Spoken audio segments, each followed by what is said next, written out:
I can start streaming.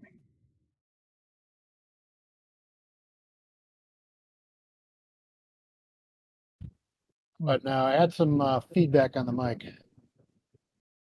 All right.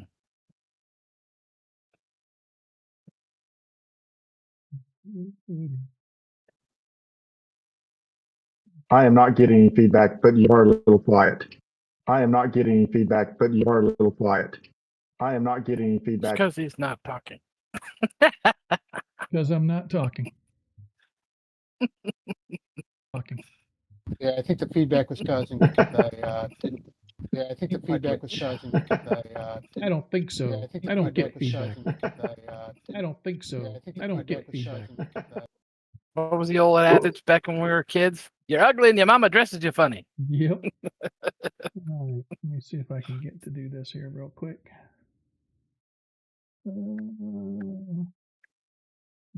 Here.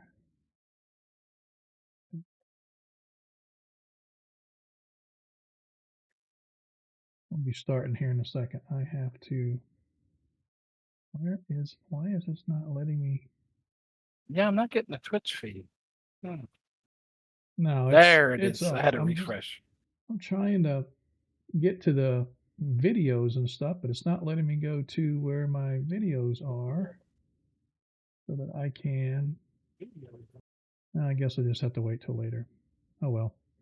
Let's go ahead and check. I think I heard everybody coming through, so hopefully sound is okay. I think I heard everybody coming through, so hopefully sound is okay. You guys hear me Twitch okay? started that, Through, so hopefully yeah. sound is okay. Definitely. You guys hear me Twitch okay? started that, Hopefully yeah. sound is okay. All right, let's launch this thing. We'll see what happens. Well, how about we do this? I hope I get the right button. There It's the shiny candy-like button. we go. Oh, is that what it is? Yeah. I just pushed the wrong one. I pushed the dull one. I meant to get the shiny one.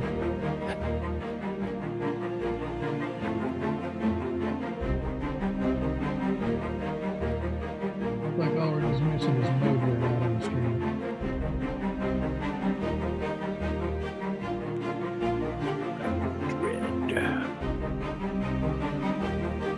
Just when you thought you were safe.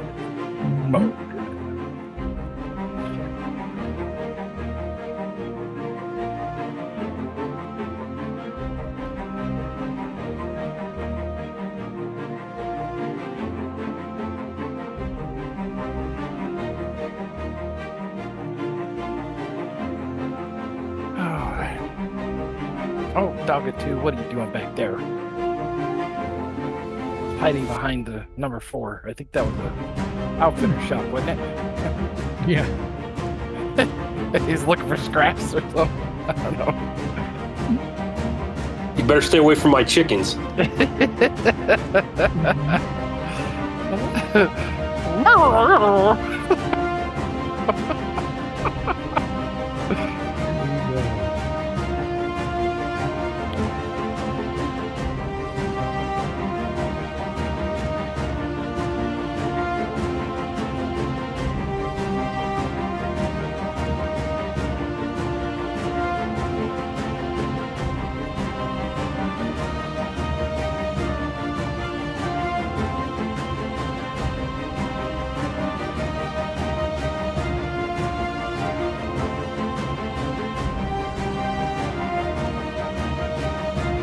The odds Modred comes in at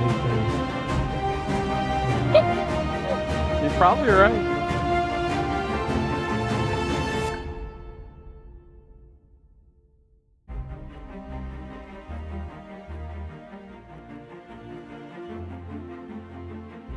Who's in the? Is he?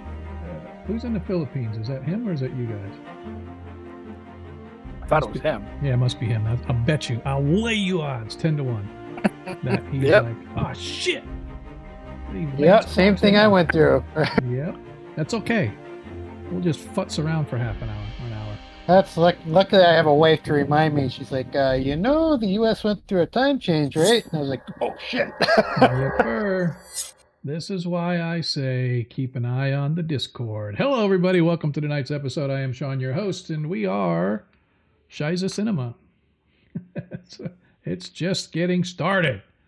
Just getting started. Appreciate you guys hanging out with us on Monday. It is a great Monday. I officially call it a Victory Monday as my Pittsburgh Steelers got their heads out of their ass after 2 weeks on the schneid and decided to lay the smack down on the number one team in the NFL.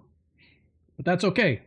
Because of that, I am granting everyone in this group a +1 added to their individual characters. So that means Biamba has a +1, Hub has a +2, Modred has a +1, Mulgar has a +2, and Renoir has +2 available to utilize throughout the game. But before we get to all that, let's talk about that a little bit. If you're new here, welcome. If you're old hands, welcome back. Make sure you hit that like and subscribe and all that other good stuff that they tell you to do so that you know when we're on, because we did have a time change. Hopefully everybody on the planet realized that there was a time change, only in the United States probably. And I will say that Florida has already approved to get rid of changing from daylight to standard, and it's stuck in Congress like everything else. So I imagine it's going to be sometime about the time my grandkids are my age. They'll finally get it approved, because we'll be living on the moon by then, and who cares? So you don't need time zone changes. So anyway, appreciate you guys hanging out with us.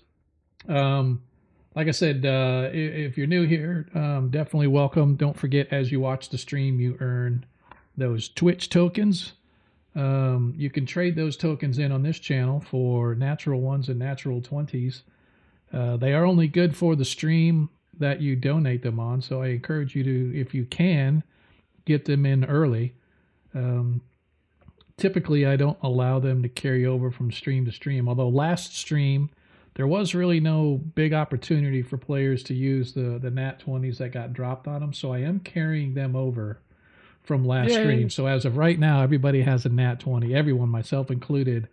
Renoir has 2 nat 20s available, and those nat 20s can be used to replace any dice roll that requires a 20-sided die roll. And so if you fail on a roll and you absolutely have to hit, you can swap it out for a nat 20. Same thing as if you were to have a nat 1, you can replace any die roll with a nat 1. Or that includes my dice roll, right? So if I roll a crit and hit you and you have a nat 1, you can replace my crit with a nat 1. The only thing you can't do is replace one of these bonus bonus awards with another bonus award. So if I use a nat 20 on you, you can't then use a nat 1 to take away the nat 20 I just used. It has to be an actual dice roll that you're replacing. But anyway, bottom line is you can use those to replace them.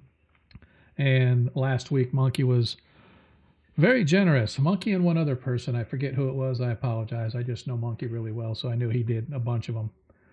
But anyway, bottom line, appreciate you guys out there in Twitch world helping out the party, because you know as well as I do, man, there's just sometimes you need that bonus, that extra roll that really helps, or that replacement roll. Exactly. The dice hate me. And with that being said, if you want to help support the stream as well as help support your favorite player or DM, for every 100 bits that you cheer, you can grant a +1 to your favorite player or DM. And those do carry over from stream to stream, because if you're going to spend your hard-earned coin helping to support the stream, I'm not going to penalize the players and if they don't use it that stream. So those do carry over forever and ever until you use them. And as of right now, Biamba's got 1, Hub's got 2, Modred's got 1, Mulgar and Renoir both have 2 as well. I, your humble DM, am SOL, because nobody out there loves me. But that's all right. I feel that I am skilled enough player that I don't need all the extra bonus points that these weakling party characters thrive upon. So, but anyway, that's my. Have you seen my die rolls? That's just my way of saying, please, Please help your humble DM. But yeah, also obviously, if you really want to help support the stream, subscriptions are always a great way to do that.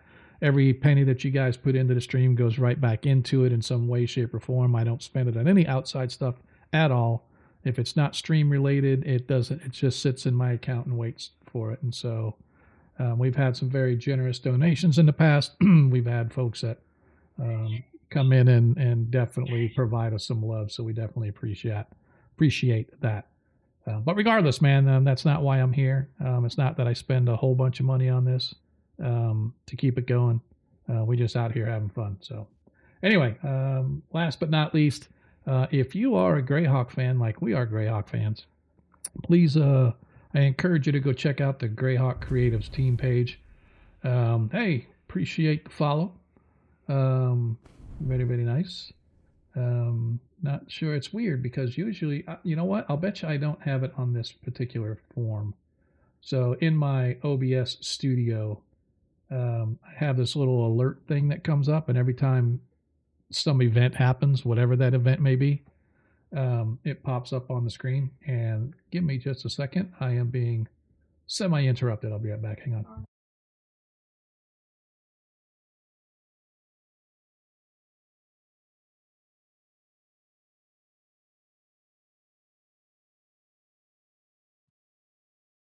So, yep. So she wants to know when she's kicking me out of the house, and she gets rid of me for a few days next week. So anyway, yeah. So anyway, where was I? Oh yeah. If you like Greyhawk like we like Greyhawk, go check out the Greyhawk Creatives team page. There is a lot of great content. Not just I say Greyhawk content because a lot of the folks on there are from the Greyhawk sphere.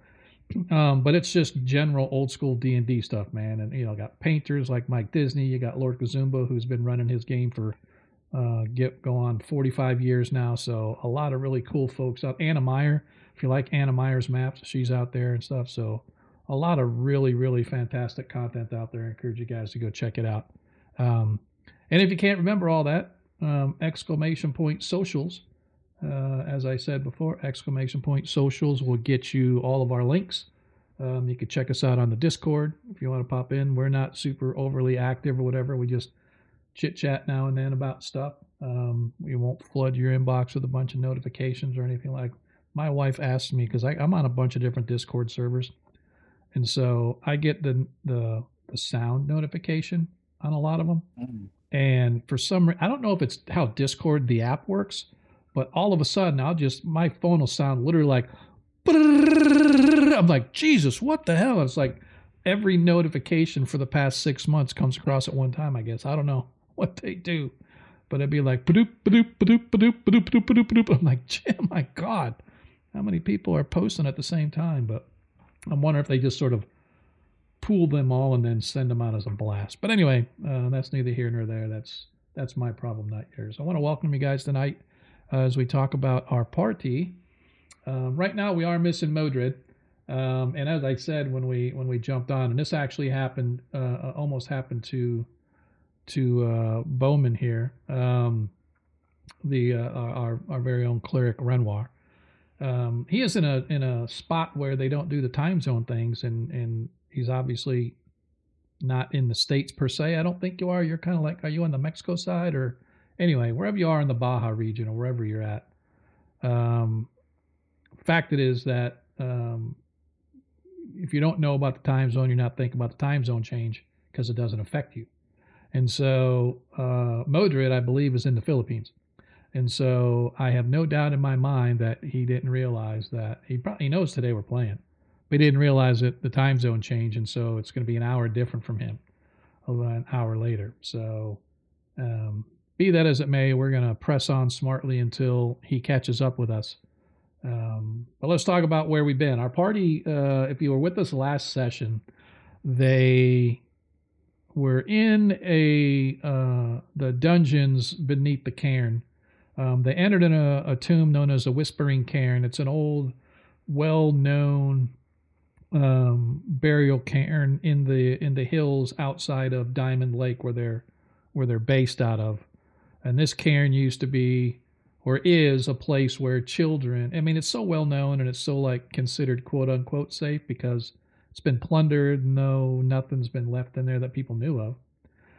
And so kids would dare each other to go spend the night there, sort of test their mettle and bravery and whatnot. And so several years ago, a young girl went missing there. And since then, parents have kind of told kids to stay away from there and kind of kept them away. The party arriving in town met with a wizard by the name of Alliston.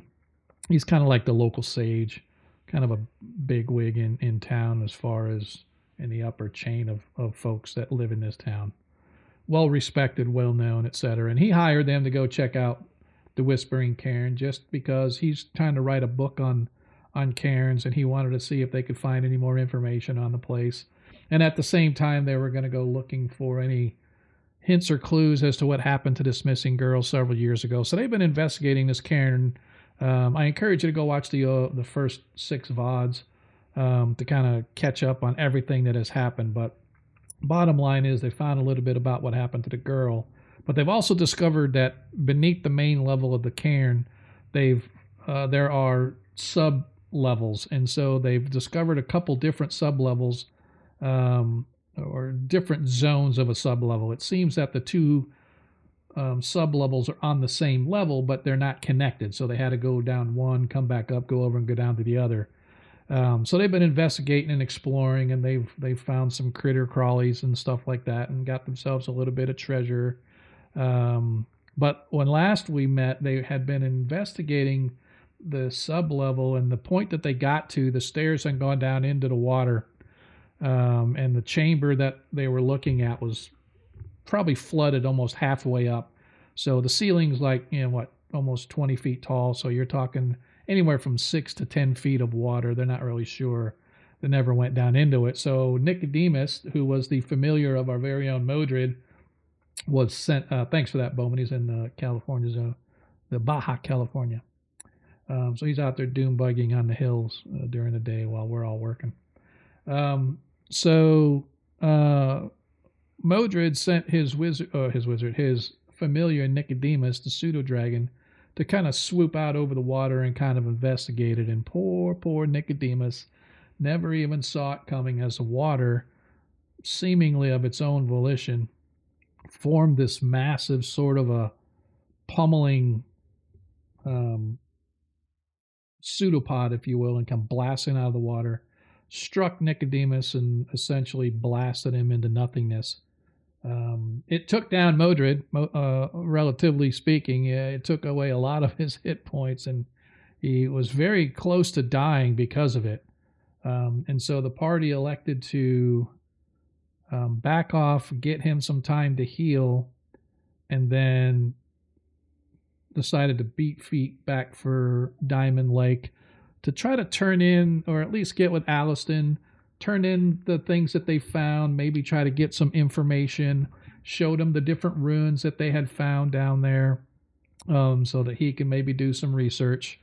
And then they went and found an old, apparently he was an old Marine, but he was now like an alcoholic living on a houseboat. Siri thinks I'm talking to her. Hang on. You dumbass. Like, Siri's like, hang on a second. Let me turn this down so she doesn't bother us again. Sorry. If you heard that, I apologize. She's like, sorry, I didn't get that. I'm like, I'm not talking to you, you dummy. So anyway, they went and they found this fellow by the name of Durskin Basada, who was the father of the little girl that they were trying to find information on, and they kind of explained to him what they found, and they had found an old scarf that they believed it hers, and sure enough it was, so they gave that to him.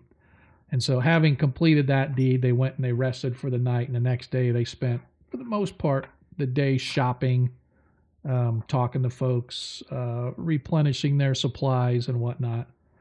And toward the end of the day, Modred decided that he wanted a hireling to sort of protect him.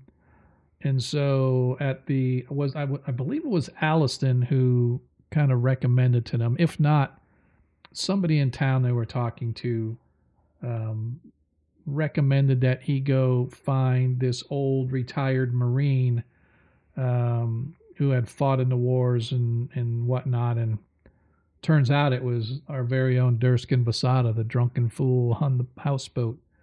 And so Modred went and hired him, cost him a couple gold for a certain period of time. Said that he needed to buy him his equipment that he needed, and etc. Provide his food, things like that. So Modred hired him, and then that's essentially where we were ending the session. The only additional point was that our party did level up to 2nd level. So if your characters on your sheet are not leveled, we are going to do that first thing before we do anything. So I see that Biamba is 2nd level. Damn, 31. That's right. You roll like an 11 too for hit points. So you maxed your hit points almost too. So Biamba is 2nd level. He has 31 hit points. Just making sure that's correct. Hub is also now 2nd level, and he has 12 hit points. Whopping 12. Yep. Modred is 2nd level with 10 hit points, which is kind of funny because he had 10 hit points to start with, but he lost all those. Modred's on his way. I DM'd him, and he No said worries. he's been sick, but he's on his way. So. Oh, shit. Oh, if he's sick, I don't want to have to play if he's sick. No, I think he forgot. I think you're right. I think he forgot the time, but that's what I told him. Don't worry about it. But yep.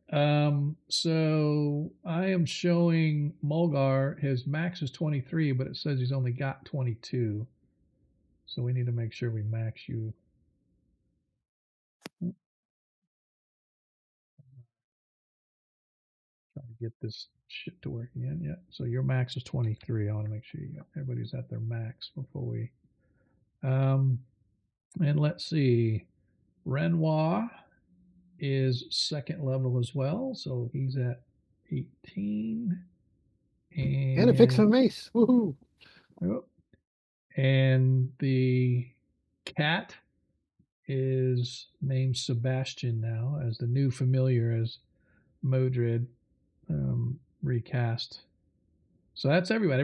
Everybody has leveled. Everybody has their sheet updated. Want to make sure that our spells are good. Yep. So Modred has his spells. Renoir, you've got all of your spells. I like it. All right. Barbarian get spells? yeah. I could see that now. The barbarian, you are now a magic user as he stabs himself in the heart, saying, "Kill the wizard." Kill the wizard. Stabs himself in the heart. All right. Before we go too much further, we're going to go back through. This is something that somebody had mentioned to me once before, that they would like to see, at least from the games standpoint, because a lot of people might be new. I know a lot of folks aren't new. We don't get a whole bunch of new followers, although we did have one tonight. We definitely appreciate that. Hopefully it was a real follower and not Proxima Rising. Hopefully it is not somebody that's going to start spamming our channel, but we appreciate it. Yeah, the cat needs a bodyguard, exactly. So, however, playing the part of Renoir is our very own Kevin. Mulgar Stargazer is Paul. Kevin, where you are in Baja, right? Is that what you said? Yeah, I'm down in Baja, California, sir. I'm about an hour north of Cabo San Lucas. So I'm about, if you follow it across, equal with like Havana, Cuba. Nice. Or south of it. I like it. All right, cool. And Paul, where are you at? You're in Sioux City, Iowa. The place that 99.9999% of people have never heard of. I've heard of it. Obviously, I've heard of it, and not just from you, because I grew up in Clinton, Iowa. So I know I've heard of Sioux City for sure. Yeah, I used to live in Minneapolis, so that wasn't too far away. Nice. So Okay. Modred Mistragoon, our magic user, is played by Scott, who is on his way from the Philippines. So I don't know how long his flight is, but he'll be here shortly. Hub is our man Brian. Brian, I forget where you are. Where you at? I am presently in New Jersey, just outside of Philadelphia.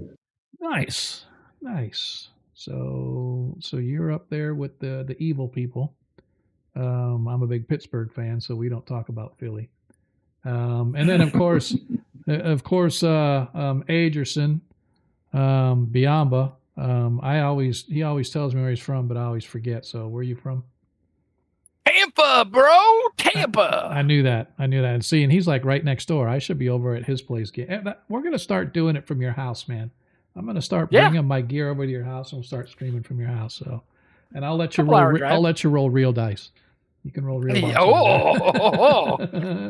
Nice. So anyway, I appreciate everybody being here. Players, do you have anything that needed housekeeping from last session before we get into tonight's game? No, sir. No.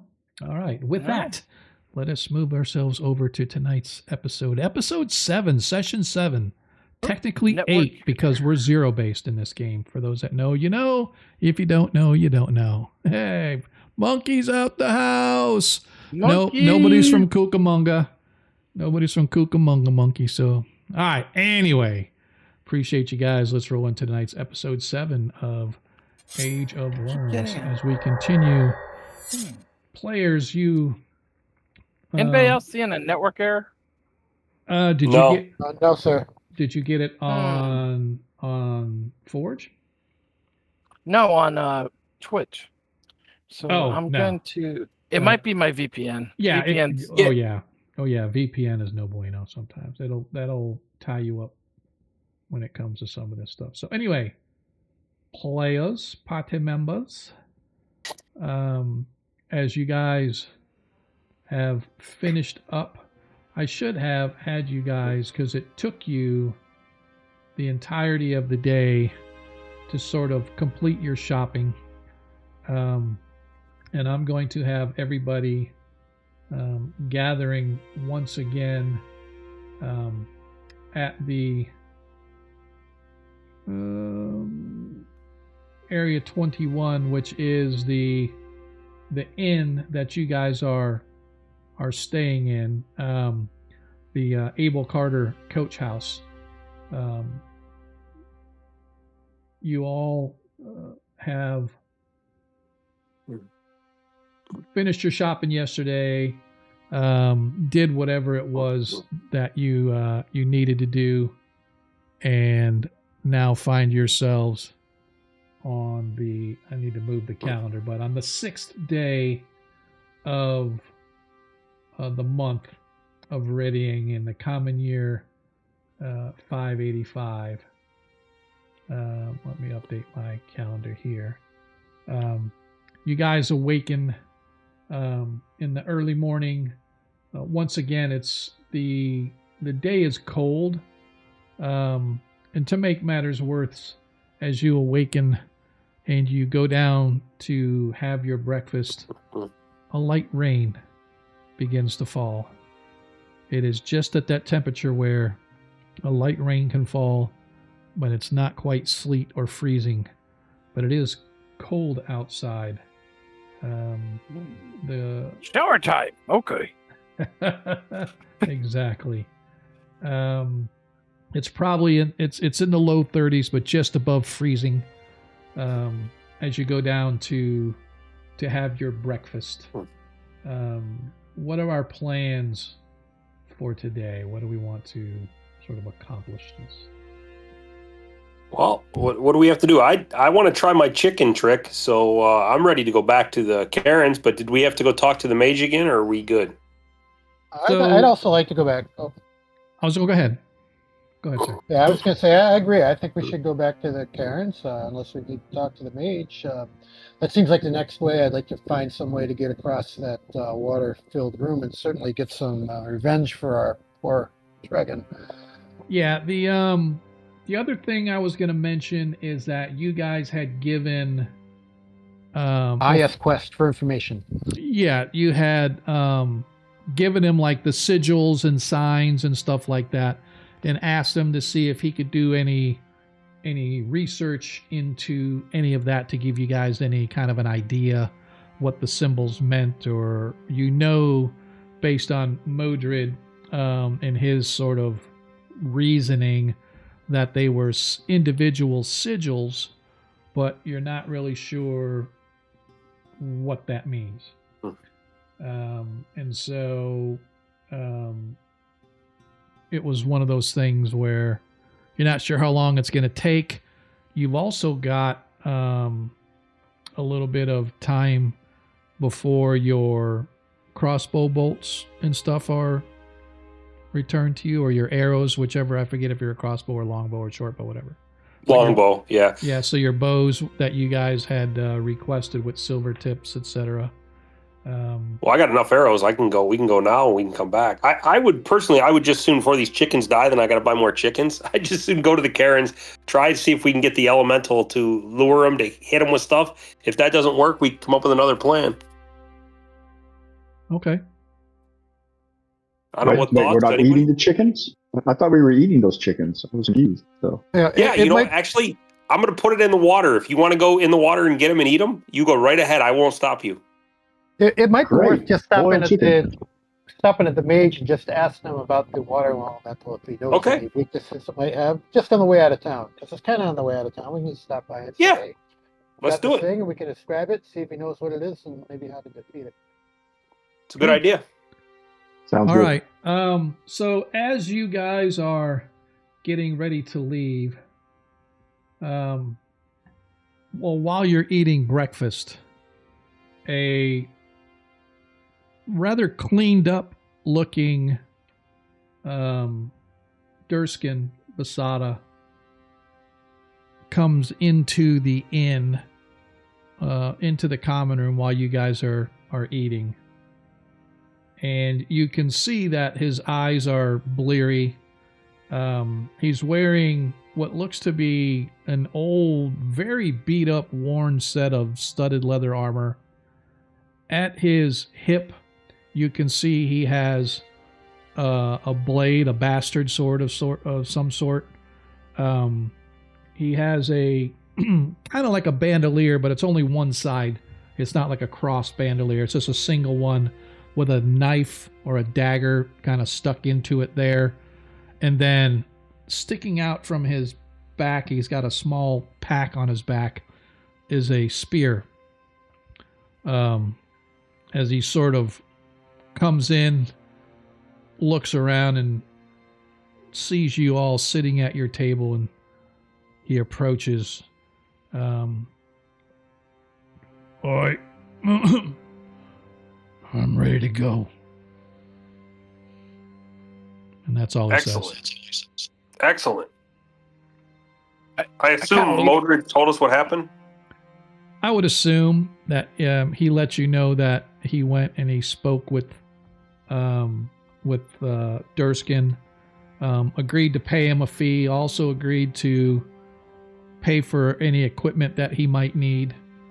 In return, he was a personal guard of Modred, so his whole goal is to just stand between Modred and anything coming at Modred. So I lean over to Modred and I'm like, if he die on trail, you carry back. okay. As he looks at you, if I die on the trail, don't bring me back to this shithole. Just roll me off to the side of the road and leave me there for the wolves to feast on. I have wolf, and I show him Dogatu. As he looks, He don't like you. You don't like eating human. Too stringy. And You can- Renmore will be like, I'm sure we can do you a little better than just rolling you off the side of the road. So that being said, you guys finishing your breakfast, going to make your way to the to Aliston's abode. I need to advance. I'm going to advance this by a few hours at a crack to put it into tomorrow morning. Hey, on the way there, there's some trees and stuff, right? Yeah, there is forest. Yeah, absolutely. I'm gonna be looking It's for. not like big, huge pine forests or anything like that, but there are trees that you might find growing in the hills and stuff like that. But yeah, absolutely. I'm going to be looking through there for a piece of wood that could be easily shaped into a hand club, Okay. like like a club, caveman club. Yeah, for sure. All right. Yep. That'll be easy. And I'm going to look for some branches that I think would float if I was to carry them down to put like on my bow. If we got to go in that water, maybe can put my bow on top of it so it doesn't get wet. If that's possible. Yeah, absolutely. Yep, for sure. So. And I'm looking for some daisies. I'm planning on making a daisy chain that goes around my neck. That one's going to look good on you. That one is going to require a foraging check. So, damn it. So if you want to give me a D100 roll, please.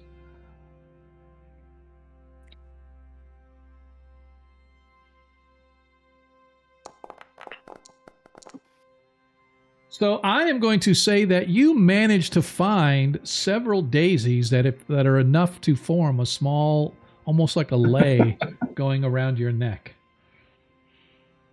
You sure do look pretty. Yes, you look pretty, and you'll be pushing them up soon enough, so hold on to them. As you all depart the Abel Carter inn, just as you guys are getting ready to leave, you see that there is a coach arriving from the Free City, which sort of reminds Modred and Hub what you guys kind of went through and did as you arrived, because the Abel Carter transport carriage company is what sort of brought you guys from the Free City to here. You guys all know that usually twice a week carriages arrive and depart, kind of like stagecoaches, if you will, kind of like that style of a transport. But anyway, you guys find yourselves in the early morning hours as you guys are getting ready to depart, knocking upon the door of Alliston, of his home.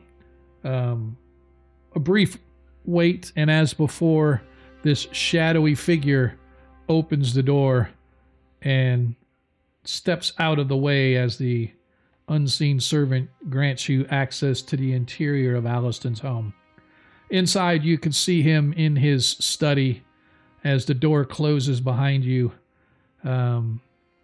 you find him in his study, sort of looking over tomes, a small fire burning, giving off a nice warmth within the area.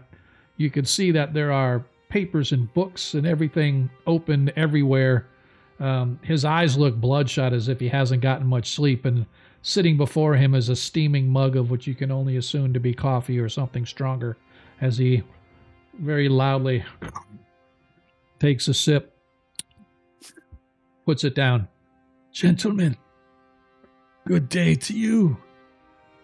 Oh, it's fascinating what you have brought me, I tell you. Fascinating indeed. Look here, as if he knows why you're there, almost, as he's pointing to the various tomes and texts, some in languages you guys don't recognize, some in common. But overall, he explains to you, see this here. This symbol is for General Icosiol. And he shows you the symbol that was on the broken piece of whatever the device was at the very entrance when you guys first entered the cairn. There was a little alcove, and it had this, it looked like maybe a mirror or something round at one point would have been in it, long since broken, leaving it just about a half And it's in the journal. If you guys don't remember, if you take a look in the journal in the photos and stuff, and for those that don't want to, I will show that to you once again. Where is it? I think it's under number 5 device. Yep. Yeah, I gotcha. Yep, it is. I'm going to show you guys, and so you can see this device here, the little symbol on its base. He says is for a very, very powerful Winduke by the name of Icosiol, Icosiol. This general was one of the leaders in the war against the Chaos Queen way back in the day. And there are those that say that he or his one of his greatest warriors, a warrior by the name of Zosiel, Zosiel, either Icosiol or Zosiel was the one who actually wielded the Rod of Law when they struck down Miska, the spider, the spider demon or whatever, the wolf spider, her as well as the Chaos Queen. She was struck with it and thus ended the war of the Windukes, the good against evil, the Windukes against the Chaos Queen. For that symbol at the base is for the general. The symbol that you guys found on the sarcophagus, as well as in the lower chambers where you saw the half-finished statue that had that same symbol on it. Those were both for Zosiel. So he believes that this tomb was not for the general, but rather for the great warrior Winduke by the name of Zosiel, which is to him the most fascinating find ever, because it had never been, none of this stuff had ever been sort of registered or noted before. And so this is all kind of brand new information. And last but not least, he tells you that that little map symbol is actually the personal sigil of what he believes to be the architect of the cairn, a rather prominent architect by the name of Nardoc. So that he believes that personal symbol was that of Nardoc. So you've gotten him 3 symbols of Windukes that he thinks is absolutely phenomenal. And the last one is the triangular symbol with the slashes in it that you saw on the egg that turned into an elemental. He believes that is the symbol for an elemental prince of evil by the name of Ogramok. And so, again, he believes that all of this has not been discovered or found before, but he is absolutely like losing sleep over this because he's just digging through all of his tomes, all of his research, sending messages to other wizards and sages that he knows, trying to get more information for them to look for him, because he thinks this is like one of the greatest finds ever. And so, sir, what would be the repercussions for releasing this Ogramok guy? So Ogramok was actually the demon prince. The elemental, now you didn't tell this to him, but you guys know. The elemental called itself Artifacts, and it was a servant of Ogramok. Oh, okay, all right. So Ogramok was the evil. The elemental was Artifacts, who worked for the evil, and the Windukes actually captured the elemental and bound him into service. And so that's why he's like, he wants to leave. He wants to go back to where he's from, but he can't because he's bound in the service of Nardoc for Okay, I just wanted to make sure that they made a promise to this guy that we were releasing some kind of demon elemental prince. Okay, good. Well, slavery is always bad, though, so, you know. Exactly. So anyway, so that being said, he asks you guys, are you going? Is there more to research? Is there more to be found, or have you reached all that you can? Well, we're going to go back and try to get past that water. We told you about the water creature thing, and we're going to try to kill it. I believe is an elemental. They are strange and wondrous beasts, and I must warn you that you must have powerful magic in order to overcome them, for they somehow, someway bring their energy from their plane of existence, and it forms a guardian of protection around them that it seems that only magic can penetrate. So I would, if you do not have magic, I would encourage you to stock up on such items. We have chickens. He looks at you. Are these potent magical chickens? Hub shrugs his shoulder like, I don't know. Sounds like this might be beyond us right now. We don't have magical weapons to defeat such a beast. We might just use the chickens and draw it to us, to our own dooms. So my arrows will not harm it? Unless they are magical, I am afraid not. Damn. What is everybody's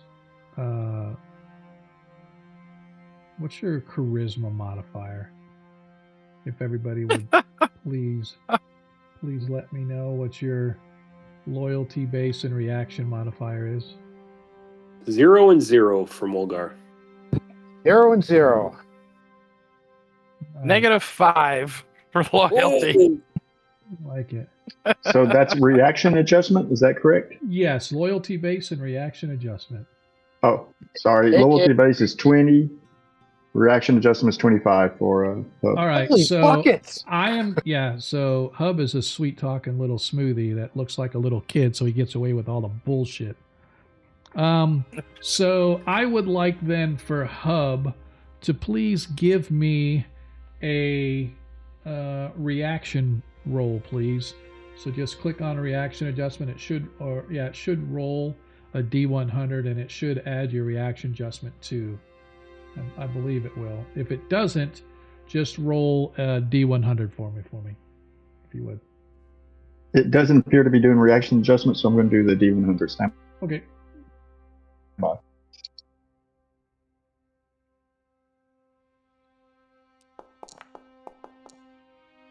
All right. As you're looking, so just so you guys know, the base reaction is always a 50-50, unless you do something overtly against somebody to lower it down, but I always call it a base 50-50. So if you roll 50 or under, that's a success. Of 51 or higher is a failure, but you add your reaction modifier to the base.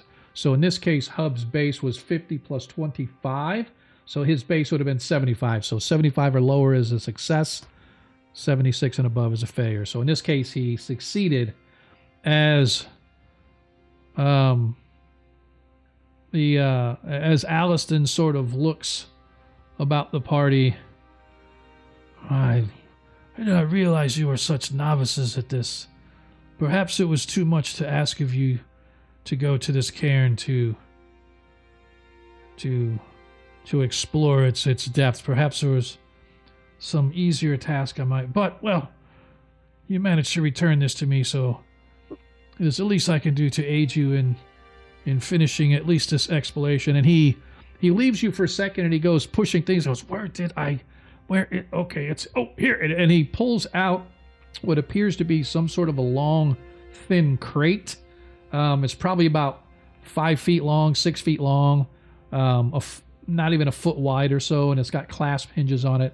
as he carries it over the table and he sets this down. He flips it, the clasps, and he opens this wooden carry box, and inside you see a gleaming longsword that has jewel encrusted hilt. It's got inscriptions running all the way down that you can only assume are arcane in nature. As he pulls up to blade, who of you are able to wield this blade? For it has arcane energy that will aid you in destroying this creature, whatever it may be. I can wield a longsword, but I don't know if I can wield this longsword if it's got some kind of weird something to it. No, it's just magical. It is a +2 longsword. Ooh. Does anybody else use a longsword? Certainly not my first edition cleric. Okay. Well, if nobody else is going to claim it, I'll go ahead.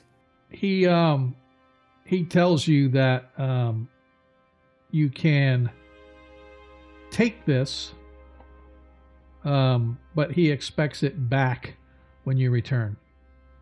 I promise him if I do not die, I will bring it back to him. If you die, whoever survives must return this, for this belonged to a very, very good friend of mine whom we adventured together in our youth.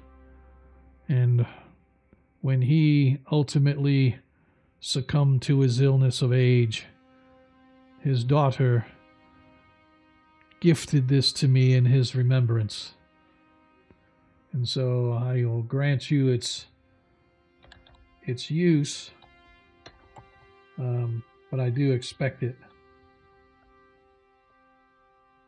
I When swear you by return to- Tritherion, if I am able, I will return it.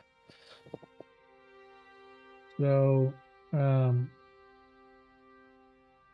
Just for planning purposes, Hub as a thief can use a longsword.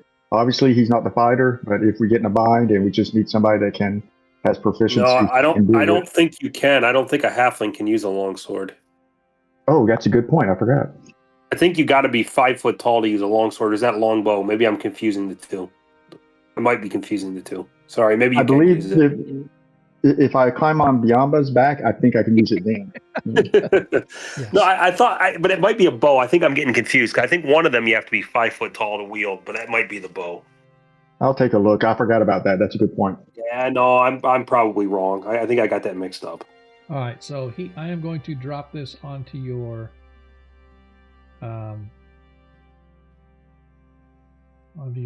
sheet here. Thank you, sir. I will be wielding that. He tells you that my friend called this blade the Redeemer, for he said many times that of all his failures in life, this blade was the one thing that he could redeem himself with in the eyes of the gods. And so wow. wield it with care, wield it with reverence, for it is very precious to me. I do not give this up lightly. I will keep it safe, and I will return it to you if I'm able. If I'm still alive, you will get it back from me. Very well. In the meantime, I must continue my research into these items you have found, for as I have said, they are all most fascinating. If I can make a suggestion to our mage, he shot those funny missile things out of his fingers at one time. If he can memorize more of that funny missile thing, because hopefully maybe that will, because it's magic, it'll harm it. So I will say that as Modred looks at you and he says, I do have, though it is called the magic missile spell, I do have that remembered twice. Good. For my use today. However, I also once again have the sleep as well as a read magic, so that in the event of anything magical we come across that needs to be read, I will be able to read it. So as I said, I do have the ability to cast it twice. Well, that's perfect because I think I probably, if I get in a fight with this thing, I'm probably only going to last a round to 2 rounds. So that's perfect. I'll be dead after that anyway, so it doesn't matter. Somebody else can pick up the blade and go. Yeah. Yeah. I'll be behind you and casting healing spells. So the barbarian can't cast or can't wield a longsword? Oh, I bet you he wouldn't touch it if he knows it's magic. Oh, that's true story. That is correct. All right. But I think they are pretty good, aren't they? Like they get like almost no minuses on a weapon they don't know, right? Yeah. In first edition, in second edition, they tore it apart. Oh, okay. All right, well, let's roll then. I got these chickens. They're going to die at some point in time, so one way or the other. All right, so, yep. So for every 2 levels of experience, he gets an additional missile. So he doesn't get his second magic missile until 3rd level, which kind of sucks. But so right now he's got 2 missiles. And you figure a 20 hit dice water elemental has, what, 100 hit points? So, yeah, we'll be fine. Oh, what could go wrong? We don't want to fight this thing. We want to run. Well, you don't know. I mean, I just have to. So, that being said. I'm ready to fight it. All right. I'm ready to fight it. We have chickens and Durskin. Yes, exactly. What could go wrong? See, this is the kind of attitude that I love in my players. You guys are it's the no kind fear. that gets you a TPK. That's why. That's you. That's you. Uh-huh. Better to go down with his boots on. We already nearly had one, so what's another one? All right. As you guys bid Alliston good day, it's about 9 in the morning or so as you guys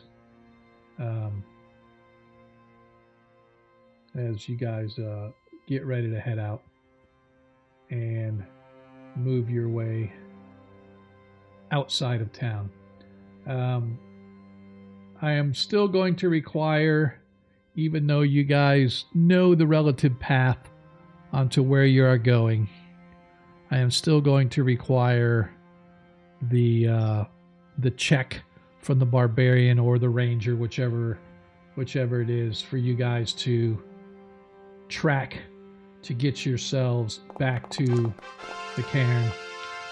Okay. Easily, Mulgar leads you guys directly back to where the Whispering Cairn is. You travel for an hour-ish or so, and once again, as you guys are going, I want to reiterate some of these things that you guys see because as time goes on, I want you guys at least familiar with the surrounding region. As you leave Diamond Lake proper and begin to wind your way up into the hills, you can see on the far side of the road you're on kind of goes up into the hill, so you're kind of at the top of a hill looking back down into Diamond Lake. So you can see here on this area is the what they call the boneyard. This area 29 is this a large, essentially a graveyard for all intents purposes, with some buildings there with the keepers and whatnot. You can see on the far side of town the standing stones that first drew kind of what drew Mulgar here is those standing stones and whatnot, and the rangers and druids and everybody that sort of gather there periodically, but it's only by invitation that you discovered that you're able to go. And then, of course, as you leave heading to the northeast out of town, high up into the hills on a little plateau, you can see what looks to be some sort of a stone fortress or fort. And up there, you know that there is a temple of some sort of order that worships a deity you're unfamiliar with. You don't know much about them, but you know it's essentially like a monkish order or a clerical order of people that are up in there. But be that as it may, those are just sort of in passing notes as you guys go. You pass by the Dower Stone Mine, which is here on the outskirts of town, and head your way into the hills. It takes you an hour and a half or so to once again discover the branch track that leads up to the Whispering Cairn, and another 30 minutes along that trail. You guys find yourselves once again at the entrance to the Whispering Cairn. You can see the darkness in the ahead. Once again, you can hear the whispering sounds of the occasional, as what you think is maybe a hurricane blowing, but it forms a sort of a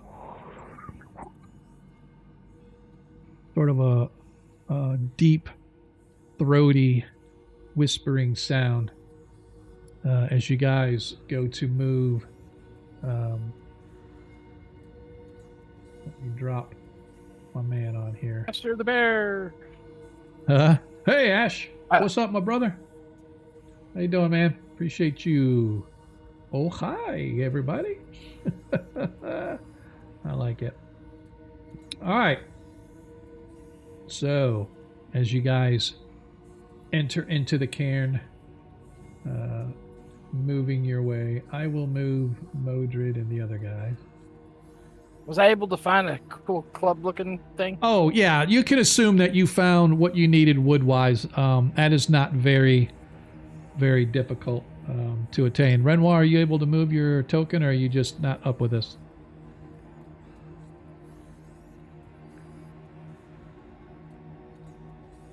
Maybe he is. Bowman. There he goes. Yeah, I don't blame him. I don't want to go in here either. No, I was just spacing. I'm sorry, guys. No, you're good, dude. You are totally fine. I just want to make sure that if somebody's having connectivity problems, I don't want to leave you behind. So I don't tend to, unless somebody reminds me, I tend to zone off from the Discord chat as well as the actual game chat. So you guys just make sure you remind me. So you guys continue. Mulgre's guy is on top of me. He won't move. That's, you know how it is. You know how those elves are, man. Trying to get on top of. Yeah, I don't swing that way. All right. Sorry about that. So I you saw guys, the daisies, but it was the wrong person. You guys find yourselves once again at the end of the tunnels. You can see the remnants of the wolves still lying here with their nest off to the east, and of course the large on the west. You can see the raised dais. It is again very dark on this side, but there's a raised dais leading up, and it has the frescoes painted on the wall.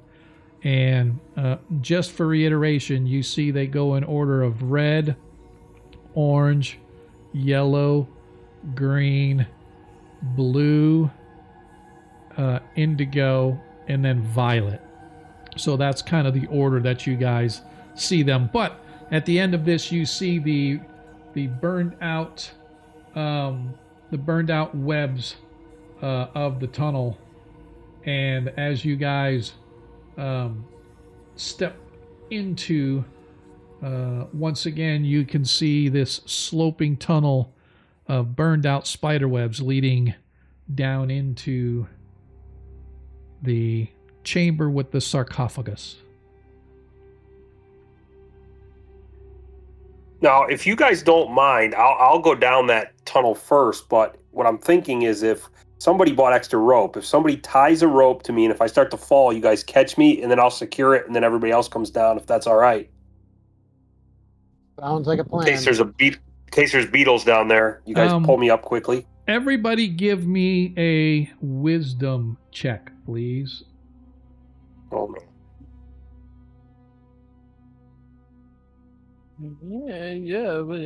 Yeah. There. Oh.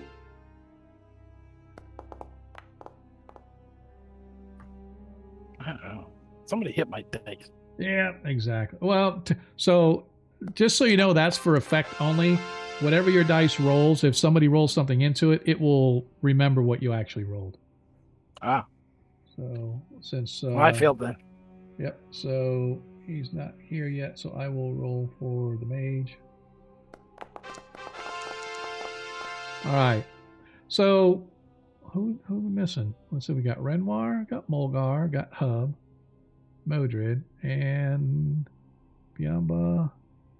And our little friend, 2, 3. or our new friend. No, he doesn't. No, there's 5. No, he doesn't roll. Okay.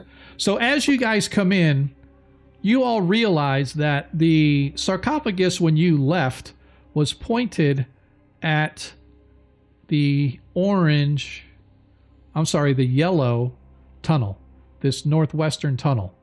It is now once again pointed to the orange one, which is directly to the west. Didn't we figure out last time that it resets itself, or we thought it resets itself? Assumed it did. You assumed it did, but nobody's ever proved or said anything. But yes, you are correct. I suspect this is the same thing. It's resetting itself at some point. So good to know.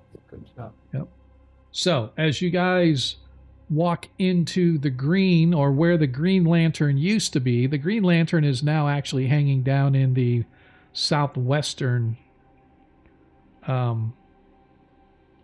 tunnel where you guys left it hanging, although you do have the ever-burning torch with you. So now the green lantern is hanging on the hook in the southwest, and the tunnel you guys are in right now used to have the green lantern, but now it has nothing hanging on the hook on the end of this chain. Yeah, and we've also found another lantern, right? Yes, you guys found the blue lantern. It was cracked and broken a little bit, but otherwise intact. Yeah, maybe we should go hang that up before we. And that would go for it. That would go in this tunnel, in the northeastern tunnel, if you go by the pattern that you saw upstairs on the frescoes.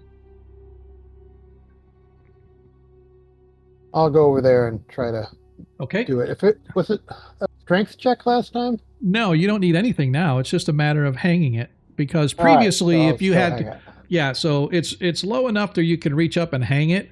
But if you wanted to climb the chain, then you would require a strength check to climb the chain. Yeah. And did not we rearrange the location of the yellow? No, the green one that you took out of the north tunnel is now hanging in the southwest tunnel, where normally the red one would be. Okay, I wasn't sure which one moved. I'll go down there and grab that one and maybe put that one back. Okay, so you spend a few minutes. Hanging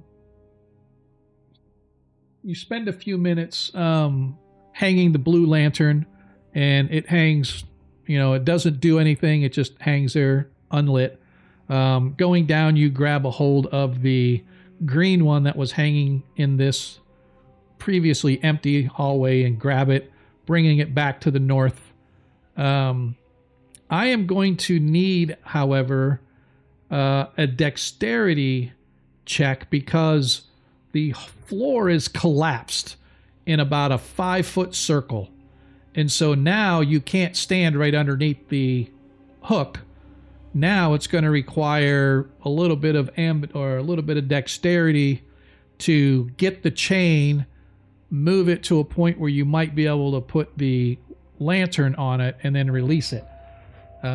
Maybe somebody sitting on somebody else's shoulders or something would be able to reach easier. However, regardless, it's up now, and there's a collapsed floor now that requires navigation before you can grab a hold of it.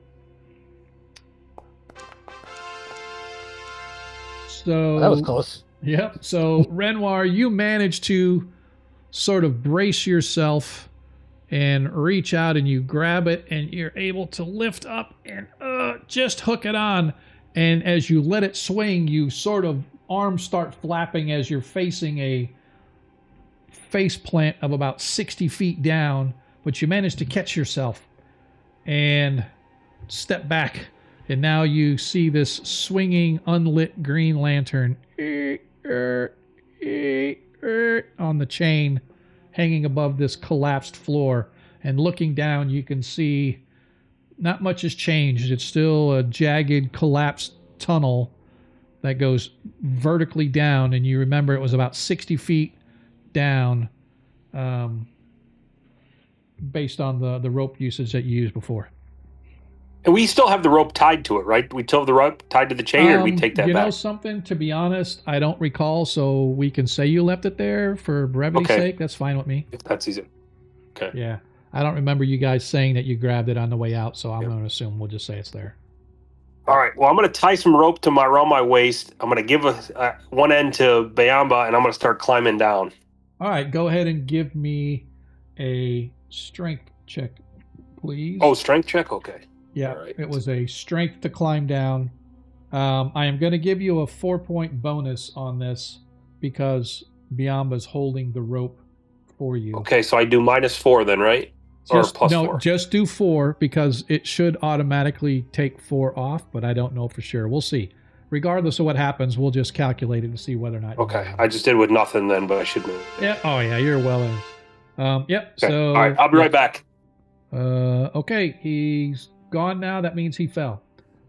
He's not here anymore, so Hey! he's not here, so I could say that he fell. All right, you guys watch. He's just gone. Yeah, he says, "Whoa!" Plop. Hey, count quick. Determine how deep it is. 1, 2, 3, thud. 3. Okay, it's about 60 feet. So you guys watch as the nimble elf scrambles down, buoyed by the rope being held by Biamba. Biamba, however, you do notice that as he's climbing down, the rope is scraping against the rock. And you can see that in places the rope frays just a little bit, but not significant. Can I put my foot? I put my leather. I got hard boots, so I can put my foot in front of it. Okay. And hold it and keep it from rubbing on the rock. Yeah, we could do that. So you lower him down. It takes a minute or so, and Mulgar is now down below. Is everybody going after him? Or are we just going to leave him down there by himself? Yeah, I think we should probably follow maybe our next weakest character being our mage, and maybe do the same thing where he gets lowered down with the +4. Okay. All right. Hey, we have a new member on the Discord. Everybody say hello. Hello. Scott Benson. Who's that? Hello. Who's Scott Benson? Oh, that's our Scott. He had to reinstall everything. Can't find the chat channel. All right. Give me just a second if he's not listed. So I have to add him to the Age of Worms.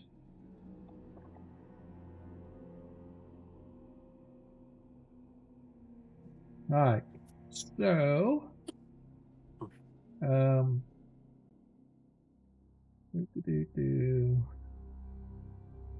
all right, so give me just a second. I'm working with Exior here.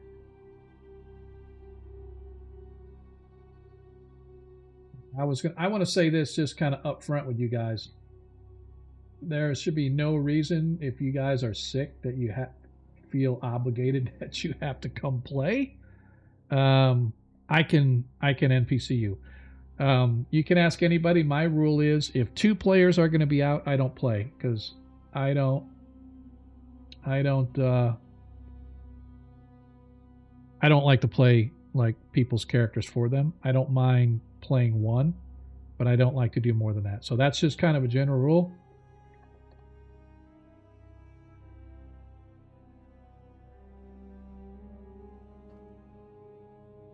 All right, so hopefully Scott will get his stuff. There he is. Hey, man. Hello? Hey. What's up? Can you hear me? Yes, sir. So you hear what us? I miss? Yes, I can hear you fine. So I was just telling everybody we kind of took a mini break while I got you added to the channel.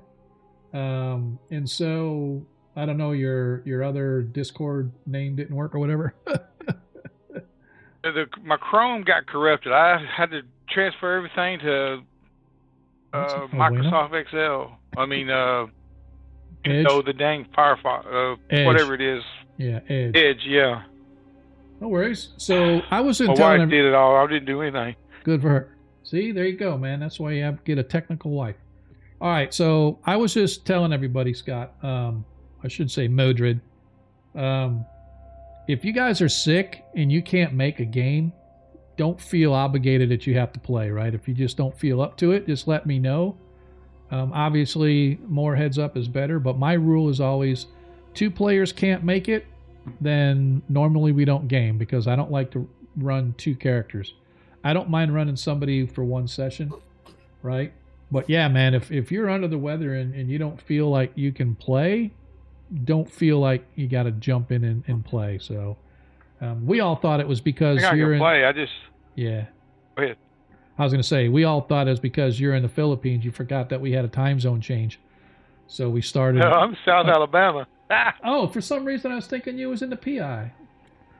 Man, see, I am all off. All right, so yeah, so you don't have to worry about it then. Who was in the Philippines then? Maybe it's one of my 5e groups. 5e guys that's in the PI. That's what I was wondering. No, there was a dude in our group, and he left.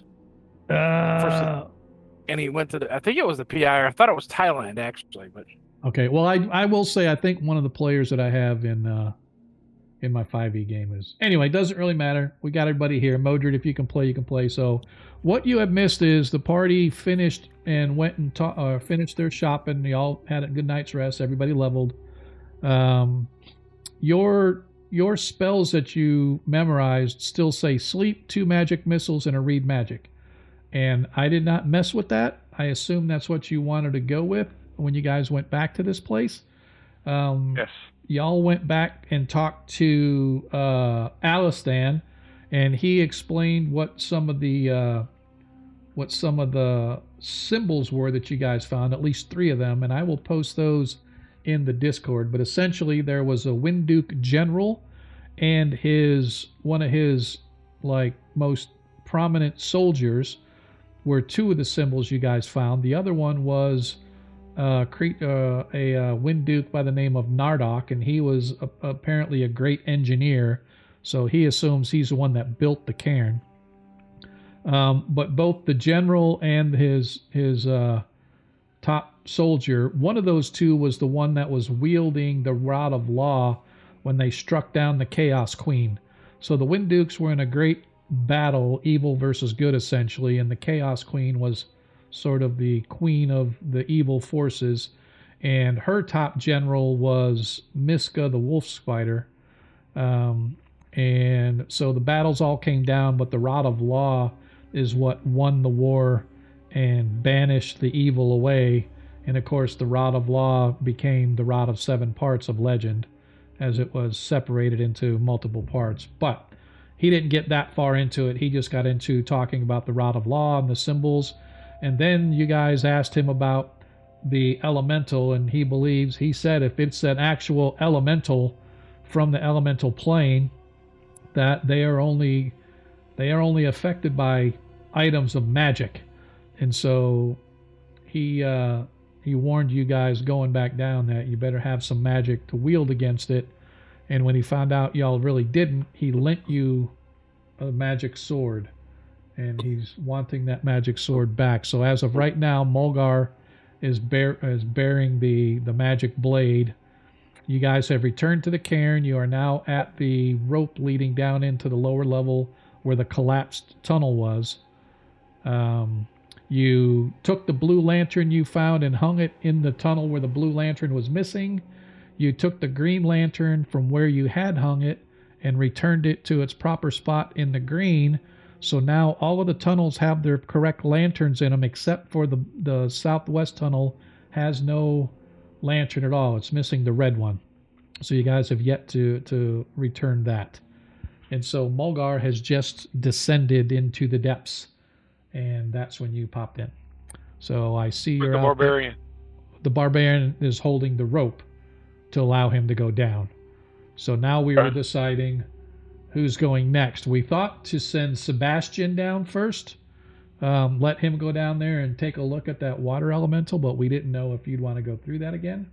So we were. No, I don't want to go through that again. And by sending him down, we were just tossing him because he is a cat. So Yeah. I can't be. Cats love water, right? Yeah. So, all right. So, with that being said, as we are now up to, oh, by the way, and your compatriot, your hireling, oh, it doesn't have his name on there. I apologize. Let me fix that. Durskin Basada showed up. He has his own bastard sword, a spear, and a dagger. I'm going to, I need to change his token too. Sorry about that. And Alston offered us a staff of the Magi, but we told him we didn't want it. It wouldn't do us any good. Yeah, Okay. The staff of the Magi was nobody could use it, right? Because So we said no, don't want it. Nobody can use that, no. Yeah. So, all right. So anyway, so we will get your Discord stuff sorted out after game. Scott, if you want to take a few minutes afterwards, we can make sure that we got what you need. But the bottom line is, let's pick up where we left off, as Mulgar is now down below in the lower tunnel. Is anybody going in after him? Who's next going down, I should say? I'll go. Well, yeah, I think here's one thing to consider. As more and more people go down, the ability to pull people up will become a challenge. I don't know if we need to have like the strongest guy be the last guy down. No, that seems ridiculous. I don't know. I'm just thinking about the logistics here. Or we can just go for it. I was thinking the strongest guy would be the second to last down, and maybe the last guy down is actually the halfling because he has an ability to climb. I hate to say it. I was thinking the same thing, to be honest with you. All right. So who's next? I think our mage goes next. He's still got, we got the strong guy to lower him down, and he's probably got the lowest strength. All right. So as Modred goes to be lowered, you watch as Durskin walks over to the edge of the pit, and he looks down, looks back at Modred. You sure that you can do this, old man? If you fall, that's not on. If you fall, it's not off my wages. No, it won't be off your wages. All right. As he sort of grabs a hold of the rope, helping to steady it along with Biamba, giving Modred access to shimmy down. Please give me a strength check, please. Ooh, strength check. Yes. Me or him? No. Oh no. As Modred. I thought it was like 80% chance to go down or something now. Now, did he get a +4 in that, or well, yeah, you passed though, because there is a 4-point bonus I'm giving you because of rope being tied around you as you're going down. So you failed by 2, but you passed by 2 as Modred descends down into the depths, followed by Durskin.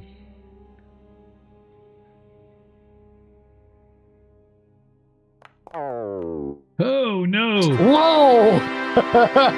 As Durskin fails by 5, so that means he fails by 1.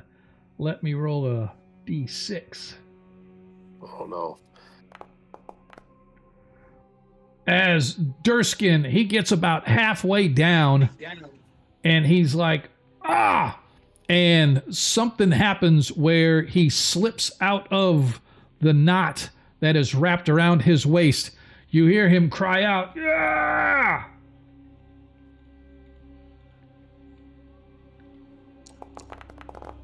My sciatica. Oh my That's a lot of dice. That's a lot of freaking dice. As he lands at the bottom, he suffers 22 hit points of damage.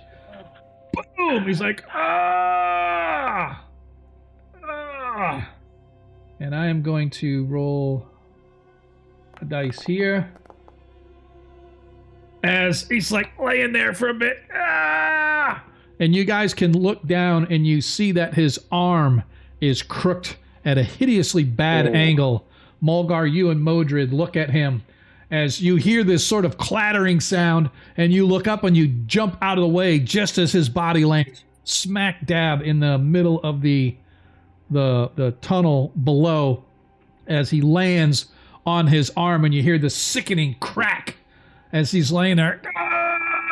And you can see, you look down and you see his forearm of his offhand is broken, and you can see that the flesh is torn where the compound fracture broke the skin. as he screams in pain. All right, I'll go down.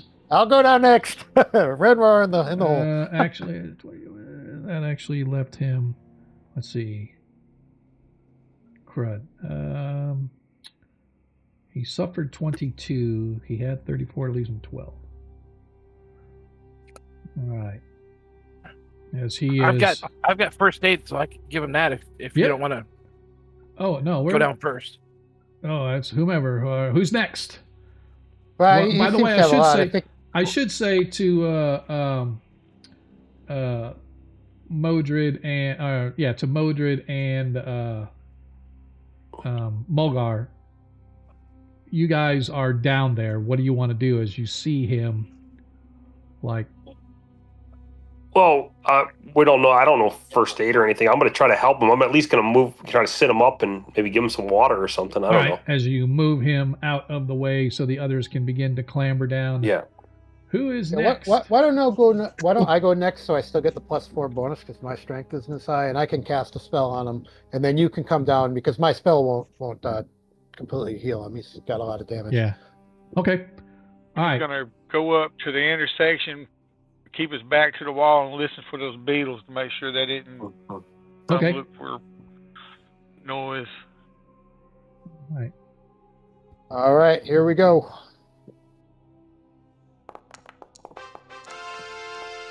Oh. Nice. Hey, good thing I had that +4. Yes, sir. Yes, sir.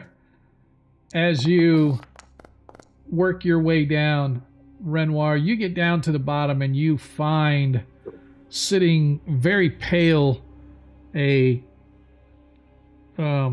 holding his own left arm.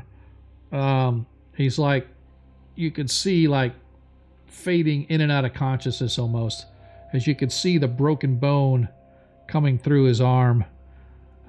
He's very pale, very clammy and sweaty already, and it's only been 5 minutes since this happened. I'm gonna cast a Cure Light Wounds here. Okay.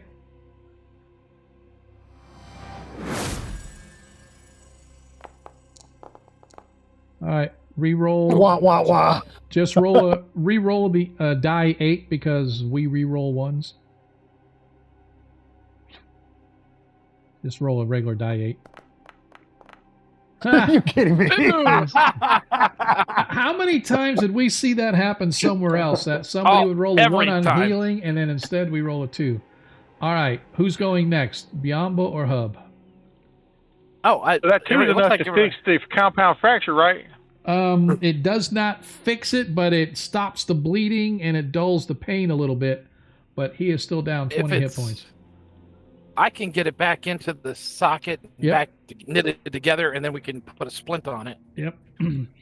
It looks like I'm the only one left up. So no, Hub's still there. Hub's still there.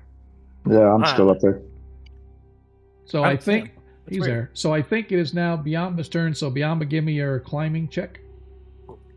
Okay. I think it is 85%. Yep. Just roll a D100, please. Or can you do the skill? Yours doesn't do the skill check, does it? No, it's not in that same. Well, let me go look. Hold on. I need to fix that. I keep forgetting to fix that. We need to buy a 100-foot ladder. Tracking. It's all right. Don't worry about it. Just go ahead and roll your D100. I don't want to actually, maybe I have it. Hold on. Let's try this. No, it doesn't roll. Damn it. All right. All right. So let me go back. I'll make sure that I add that to your. Oh, actually, it is. There it is. Let me try it. There you go. All right. As you climb your way down, and you can see tending to his wound a little bit is Renoir, but a very, very pale looking henchman clasping his arm, and you could see the break as it is pierced through the skin slightly. Oh, that not good. No, must put bone back in. As he sort of grits his teeth, do what you gotta do. I give him a huge swig off my what's that stuff called? It's the fermented goat Yeah. milk alcohol. Yeah. Okay. As he sort of slugs it. Oh, it's like drinking cow piss. And then I pop the bone right back in As he screams in pain. Modred, you hear a 4 more points of damage. coming from. Kind of peek around the corner. You could see that the beetles over there appear to be agitated.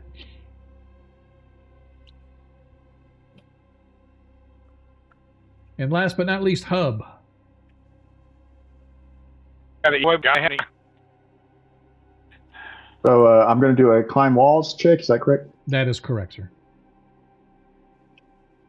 Do I get any bonuses because of the rope, or is it just a straight climb? Yours and Biama's is a straight climb, but depends on how close you are.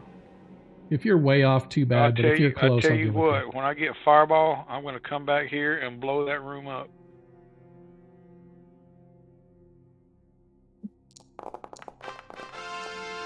Nice. As Hub manages to clamber down, you meet your party down there, and once again, you guys find yourselves standing in the hallway. As I said, you hear a of the beetles coming from within, and you watch Modred as the beetles come swarming down the hallway in y'all's direction. We're ready. Shit. Sleep right in front of me. That's all I know to do. All right, as you guys, Maybe not the wizard out front.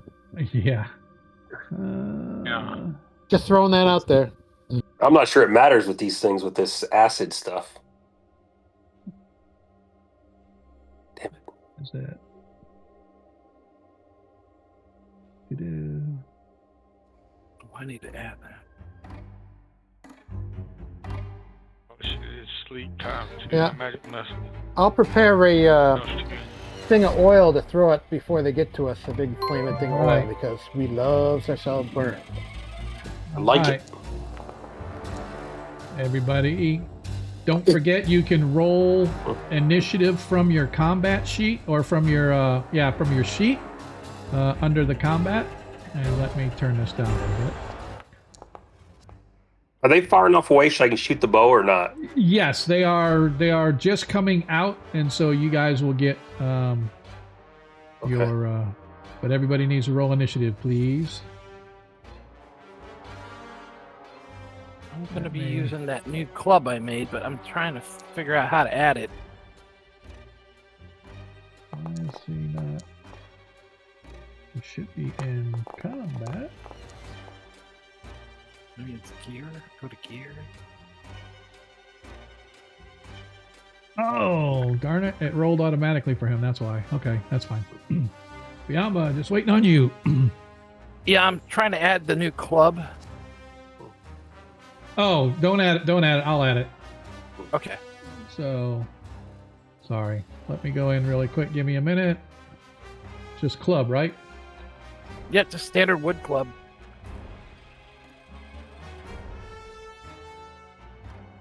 Biamba smash. There you go. You now have a club.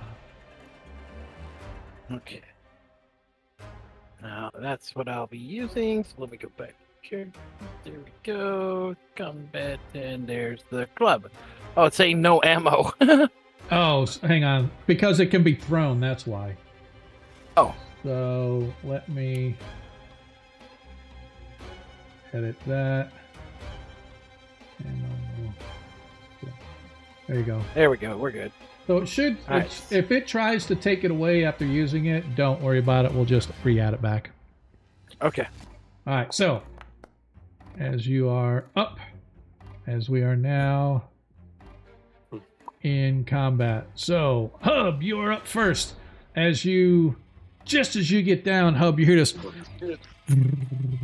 And Modred, you're actually right here to start. As you hear the, and Modred gives warning that the swarm of beetles is now coming down the hallway. What do you want to do? Hub is tempted to climb right back up that rope, but right now he can't see a target, so he's standing his ground. All right. You want to have an action ready to do anything, or are you just gonna bypass your turn? If I can do that, I would like to have a dart ready to throw once the beetles come into sight.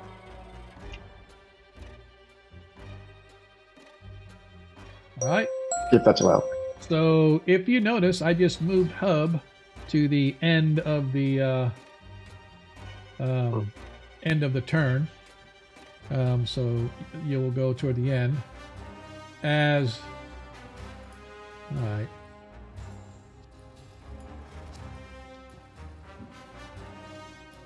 As you watch as your very weakened companion moves over and pushes Modred back a step, says, "Get back, you idiot old man," as he gets his blade ready for anything that might come. Mulgar, you are up. Can I move? I mean, I can't see anything now. Can I move at all and still shoot? You can move up to 10 feet and then take your attack. Okay, I should be... I can't do a corner, I guess. Yeah, just go up and over one. That'll be fine. Yeah, it won't let you go through the walls, so... Okay. Okay, now... All right, there it is.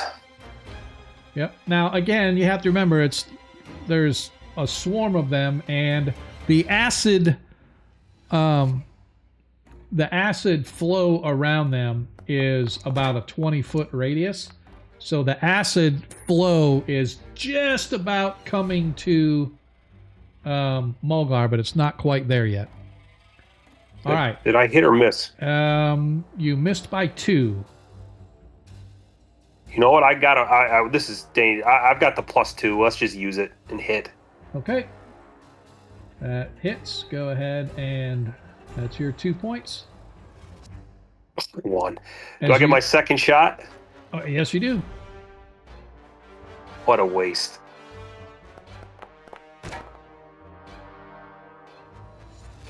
And I miss. Nope, and that misses. Is that it for you? Well, I'm useless. Sorry. All right, Modred, you are up. If you are casting your sleep spell, you can move up to where you can see them if you want, so you can target.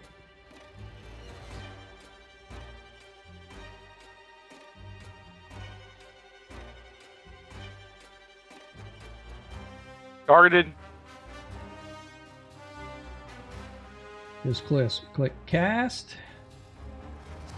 There you go. And then there's a AoE. Now these creatures are, so yours number sleep is the 2+ hit dice, please. 2 So plus. 2 plus 3, 2+ hit die to 3. So just click that, and that's how many.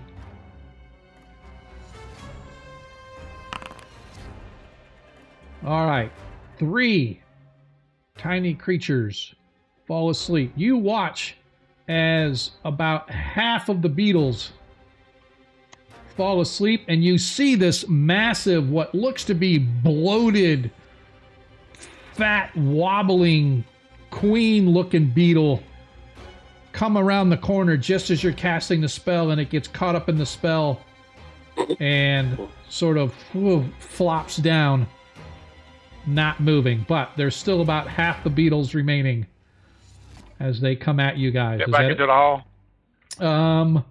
So I am going to say no, because you can only move 10 feet. You move 10 feet to where you were at, and then cast a spell, so you have no movement left. Biamba.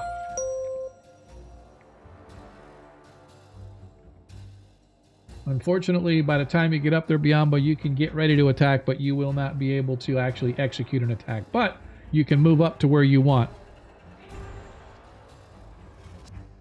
For me, would be nice. Biamba. You can move more than 10 feet. I can move more than 10 feet? Yeah, but you can't attack, right? If you move to where you're at, right? So what I'm just saying is, if you want to position yourself between Modred and them, you can, or you can stop right where you're at if you want, but you just, there's no way you'll be able to get it. So they're all Where are down, they coming from? down here to the right. All right, so I can yeah. sit there. Yeah, as soon as you Okay, move there, you yeah. can see the swarm of beetles and the swarm of acid coming your way, this acidy cloud. But back behind them, you see this massive bloated looking beetle. Looks like maybe they're queen or something.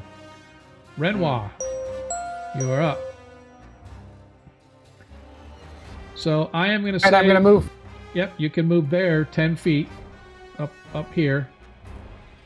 You got bless or anything, Renwall? And then if you, I don't know, you can kind of see the beetles. So if you want to throw it anywhere like over here, if you can see this square over here, you can throw it over there. And I will consider that a hit if you hit. So, all right, yep. Trying to block the quarter with flaming oil. Yep, so I'm going to move them here so you can target them if you want. So that way you can see them. And then you can throw the oil to see if it hits. Figure this out here. How to... So essentially you just take the oil and click cast. I think I just need to roll a d20 here and make it happen. Yep, we can do that. Their armor class is 3. I don't know why I got 2 d20s. I don't know, but you roll. Which one rolled first? The 4 rolled first, so that misses. Wah, wah, wah. However, roll a d8 for me, please.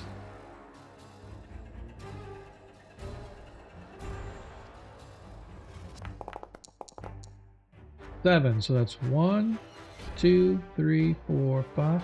It lands right next to them, close enough to splash. Roll a d4, please.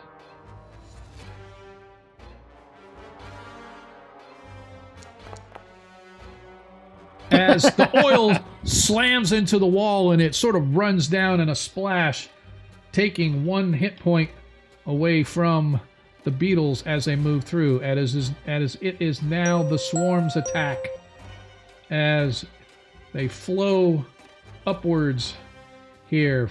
First of all, I need everybody except for Hub to give me a saving throw versus poison, please. Let me get a +4 on that.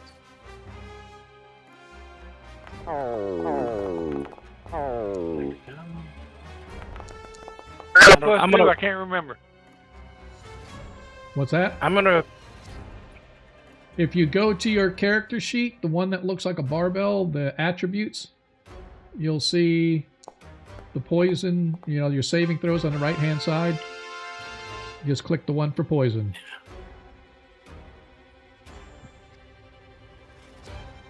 All right, so it looks like, I don't got any pluses this week, do I? you do. You have +1 still. It's not going to save me. Nope, it does not. Well, I don't know. I don't even see it. Let's see. I got Mulgar failed. Our henchman failed. Renoir failed. Biamba failed. I don't see a Modred dice roll. Biamba succeeded. Oh, Biamba succeeded me. Sorry, yeah, you're right. Yeah. I don't see a Modred dice roll, so Modred still has to roll his save. You failed by 1, Modred. I will spend that point. All right. All right, so Modred save. Who do we... All right, so let me first of all do the acid cloud. Where is it? I don't like these beetles. Yeah. No, the beetles are pretty awful. All right. Especially given our rolling abilities. Yeah. Yep. All right. I was supposed to get a +4. I don't know what it's. All right. Everybody that failed takes 4 hit points of acid, so I will take that off. So that's 4 for M. I should say it's half as much if you succeed. So Modred takes 2. Biamba takes 2. Renoir takes 4. And let's see, he was actually at 14 minus 4. He's down to 10. All right. And now that they are there, I am going to roll a d4 to see if it's attacking, if the beetle swarm rushes. Actually, it technically could attack both of you. As they go after both Biamba and Modred. Oops, sorry. He's got 8, not 2. All right. As the beetles go with their mandibles, as they hit both of you. That is outstanding crazy. As both of you suffer for three hit points of damage. Make sure it took it off, and it did. And it did. As that is their turn. The mama beetle is OOC. Hub, you are up. Okay, I'm going to throw some darts here. Stand by. Okay.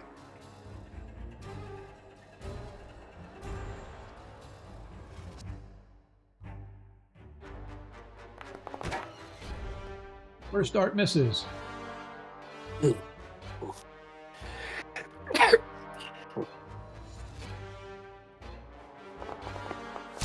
Second dart hits. It is a regular sized creature, so do your 1d3 damage. Be advised, my foundry just went totally blank. I apologize. Can you Nope. take over till I can get back in? I sure can. Sorry, and I'll work on this. All right. Nice. As they do 3. As he throws his third dart.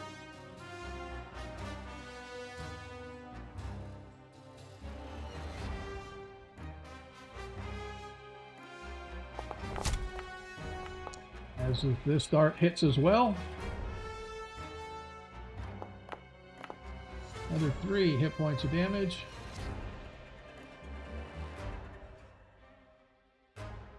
All right, and then the next in line is Durskin. Kill it.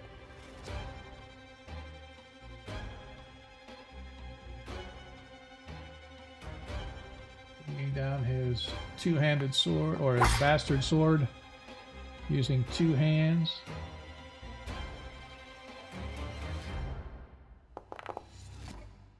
There's 6 hit points of damage as he takes out the. I'm gonna make sure he only gets 1 attack. Just to make sure. Yeah, he only gets 1 attack. As he takes out the remainder of the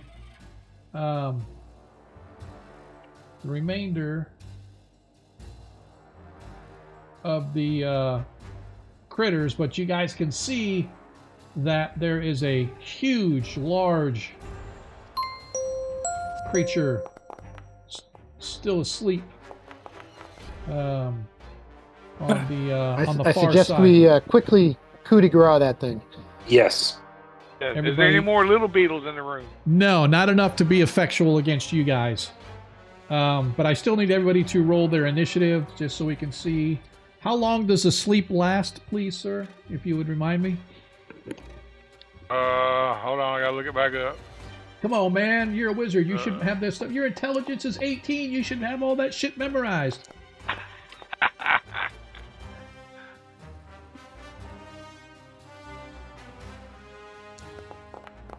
Character sheet's not. Hold on. No worries, sir. I just like messing with you. It's a long time, isn't it? Or is it not? I can't. It's a few rounds. It was.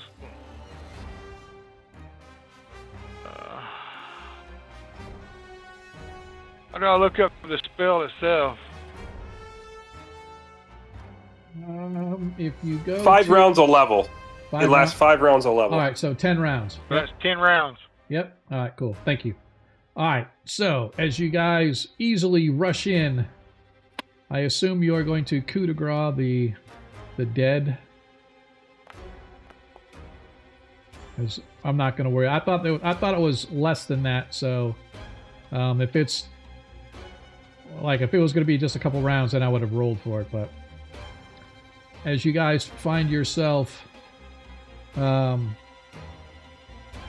cutting through the remnants of the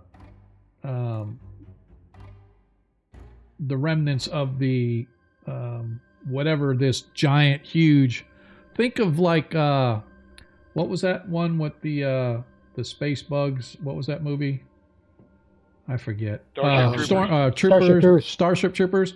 Kind of think of something like that, only not quite as big as the Queen, as this massive, huge beetle is carved up on you guys in this room. All right, it's like still got you guys in combat for me. It's weird. Yeah, I can't move. Yeah, I think it's probably because we rolled initiative, maybe. Maybe, but I don't think so. It shouldn't, because I ended the turn, or I ended the combat. Actually, yeah, my combat says no encounter. Yeah, that's what I'm saying. Yeah, I'm able to move. Yeah, but if you look, it still has the dice around him. So, but anyway, that's fine. Oh yeah, I can move now. But anyway, as you guys look, as you come into this particular room, you can see that it looks like it's like it's been picked clean. There's really like nothing in here. However, let me give a quick let me give a quick description here. You can see that the north and south walls of this large chamber taper in somewhat, and in the nook at the far eastern wall rests a wide stone basin backed by a 5-foot tall shelf. A hardened orange paste spills out over the 2-foot basin lip and covers much of the shelf itself. Thousands of tiny beetles with bright blue carapaces skitter and tunnel through the chalky substance. A keening insect chorus filled the room. A huge organic mass completely fills the room's southwest corner. Judging by the beetles that were spilling out from it, it appears to be, or was, an enormous nest. And this this basin over on the eastern side over here, it kind of reminds you of the large basins that were in the other place. One of them was an empty trough, and the other one had looked like this liquidy orange puke material. But this is dried now. It has the same coloration, but it's all dried, and you could see everywhere this yellowish is on the floor is probably about 1.5 inches thick of this chalky orangish substance, and the beetles were like feasting on it like there's no tomorrow, from what it appears. You can see all kinds of little beetle tunnels running through it and stuff. It's just bizarre. Yuck. I'll use my my staff of rod of many or 7 parts here to poke through the nest and see if there's anything in it. Okay. My fake one. All right, everybody, if whoever's going, go ahead and give me a search check, if you would be so kind.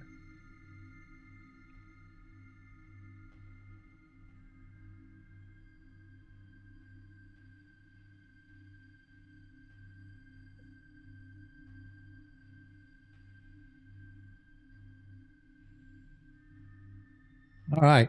As you guys search about the room, first of all, Renoir, you're kind of poking around the nest and stuff. Biamba, you find actually in the southeast corner, so kind of way back here,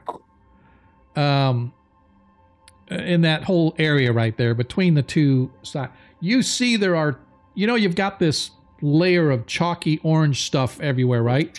You find at that side over there, Biamba, there's 3 large humps of this stuff, right? Like 3 big blobs of it, probably each one about 5 to 6 feet long, a couple foot wide, just these big, huge blobs of whatever of this material, as if there's something under it, but this material just flowed over it and covered it.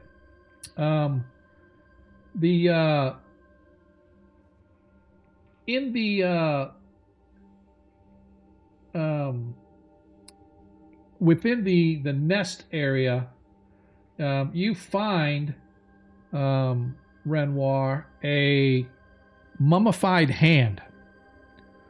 And on the hand, you can see that there is a ring engraved with very, very ornate carvings and design work. It reminds you almost of feathers, like all around the ring. It's like a solid, like, silver ring, but it's very, very finely engraved and kind of reminds you of feathers being engraved around the outside edges of it and stuff. All right, I'm going to try casting Detect Magic and seeing if we get anything out of that. Okay, as you cast it, immediately begins to radiate magic. All right. Like all this other stuff that we found too. Anything else radiate magic, or just the ring? No, just the ring itself. So luckily not the hand. None of our old stuff, the stuff we found like previously. What do you mean? There was like the armor I'm wearing. There was a couple I other should things. say yes. The armor that Mulgar is wearing radiates magic. The sword that was given to you radiates magic. Other than that, no. What about those boots? No, the boots did not. Yeah. Somebody had some bracers, I thought. No. It was like a bracelet, armband, yeah. Yeah, it was just a very finely carved elven. Oh, now we know. My daisy chain is it, Matt? No, it is not. Gold armband, the gold armband, the gray stone index finger. No. Nope. No, but I will say though that you do, as you sort of are investigating and going through, it does radiate a sort of a transmutation kind of a magic coming off of it. All right. Hey, Hobbs, put that ring on and go stand on top of that basin and jump off. So those 3 lumps. Oh, I take it back. I will say that coming from 2 of the lumps, you do detect some magic coming from beneath whatever's underneath there. Ooh. Is it hardened? That orangey stuff, It's like a very wax? chalky. It's orangish color, but it's very chalky, very brittle. So it's not hard or tough to get through. All right. Can I bang on it with the wood club to knock off chunks of it, and without damaging what's underneath? As you knock off the chunks, you find that there are 3 calcified, long-dead human figures in soiled red leather armor. On the corner shoulder of each one, there is a yellowish 8-pointed star. Is any of which ones are glowing and what is glowing? So you could see that the 2 of them, they both have pouches, and coming from the pouches on 2 of them are magic. Okay. Pull those pouches and hand them over to the guys. Okay. Now I'm going to continue to look them over and see if there's anything else on them that might be usable or worthwhile. Okay. And maybe we want to grab those 8-pointed symbols, and our sage might be interested in those. Well, it's engraved into the armor. Yeah, it's sewn into the armor as okay. pieces. Same organization. gotcha. Yeah, that was the Not a separate organization piece. that you remembered, the Seekers. That they have that symbol. The Seekers are rather a shady group of archaeologists. So far, they've lost 4 on this trip alone. So, Yep. They're not very good. Yeah. no. Or something down here was worse. So, Right. so yeah. So looking in the pouches, you could see one of the pouches contains 3 potion vials, and the other one has a small pearl along with 50 gold. Oh, nice. All right. All right, so the peril might be magical then? The potentially? pearl does radiate the magic. Gotcha. John, I got a question. This substance in here, this stuff, what do we think if we put this in the water? Would it kind of, like, if the elemental comes up, would it be easier to see the elemental? Maybe. I don't know. And the pearl also radiates a transmutation as well. Right, we have some stuff to investigate. I don't know if anybody wants to try investigating the ring. Well, it's an identify thing, right, or whatever. But But yeah, I was more thinking putting it on and trying stuff out. Yeah. You want me to put it on and try something, or do you want to try it? I don't care. I'll try it. Yeah, we don't have to. I mean, it could be a ring of featherfall, but we could try jumping from somewhere, and it's like, oops. Guess Okay, I'll put the ring on. I'll Justin climb up. Hobbs jump on it. Yeah, climb up the basin. Yeah. It's going to turn you into a chicken, and then we'll have 3 chickens. So, Exactly. Well, We'll 4 have more chickens. That'll be chickens. good. More chickens. all right. So what are we doing? Do you want to try it, or you want me to try it? Yeah, if you want to try it, you can try it out.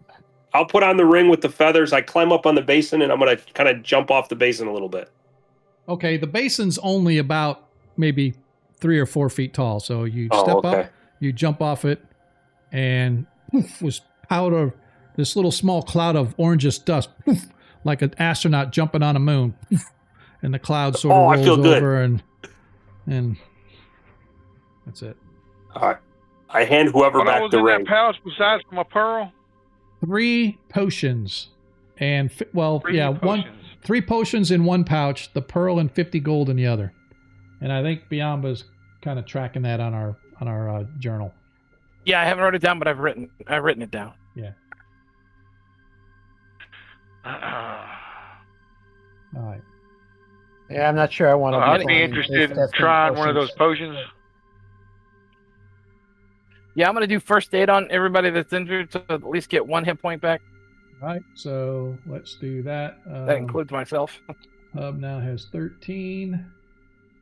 Mulgar has 20. Modred has 5. Durskin has 11. Cleric has 15, and you now have 26 as you heal up everybody. Cool. All right. So, as you guys are investigating around, what else do we want to do before we move on? I want to pile up some of this stuff and see if we can, like, scoop it in a sack or something. Easy enough. You can put something in a pouch. All right. Give yourself, I don't know, a half a pound of this dust, of this chalky orange stuff. Okay, I'm going to use it right away, so I'll Okay. I got an idea. Yeah. Okay, if we're done here, I want to go see this. I want to go try our elemental with the chicken and the dust and see if we can maybe get past this thing. Was there any weapons or anything else on these dead bodies? There was not. No weapons at all. Okay. Nope, not that you found. Not sure if they might have been there at one time or not, but they are not there now. All right. Benoit, do you have a bless spell? That'd be I nice. do not. I currently have 2 cure light wounds. Is what I have left. I'll replace tomorrow after we do a long rest. Not a long rest, but a sleep. I'll replace my detect magic with bless. Don't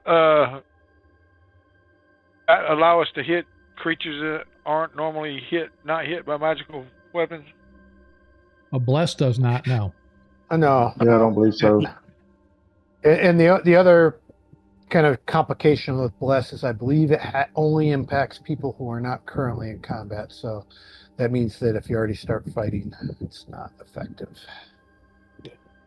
Well, no, you got to cast it before you start fighting. After you start fighting, it should remain in effect. Yes. Yeah. It's all a matter of if we get caught in a combat, then it depends on turn order whether or not you're blessed. Well, I'm going to hand whoever had the ring with the feathers on it back. I guess we'll try this more later. Okay. I don't need to hold it because I'm probably going to end up dying here, so it might do somebody else some good.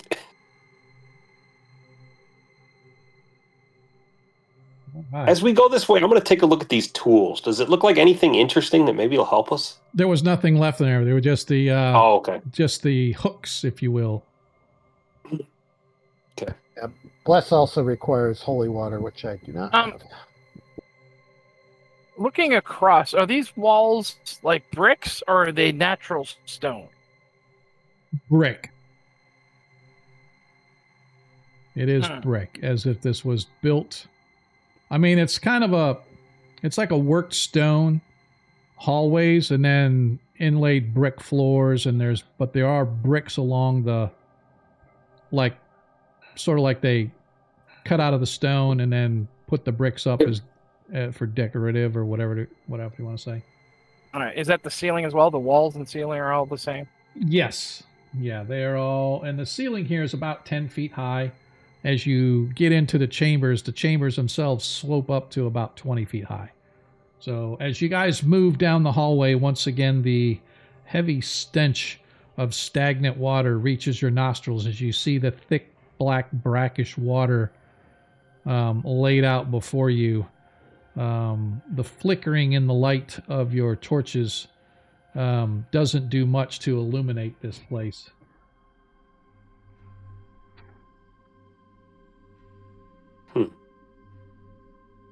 All right. Are we? Well, want to try? I'm up for trying the chicken. I got a sword. We'll see if I can fight it. I don't know. Unless somebody's got a better idea. Who's got the best charisma? Did we already figure that out? There's like one person I'm that didn't not usually talking to a water elemental. Yeah, I'm just saying we may not have an option here. We got 1+2 sword to fight the damn thing with. I don't think it's gonna go that way for us. A couple magic missiles. The only thing we do have is potentially the ability to run. Maybe it can't leave the water, but maybe it can. I think it might be able to, if I recall. It can, but it's not as powerful up. But that's not player knowledge, or that's player knowledge, not character knowledge.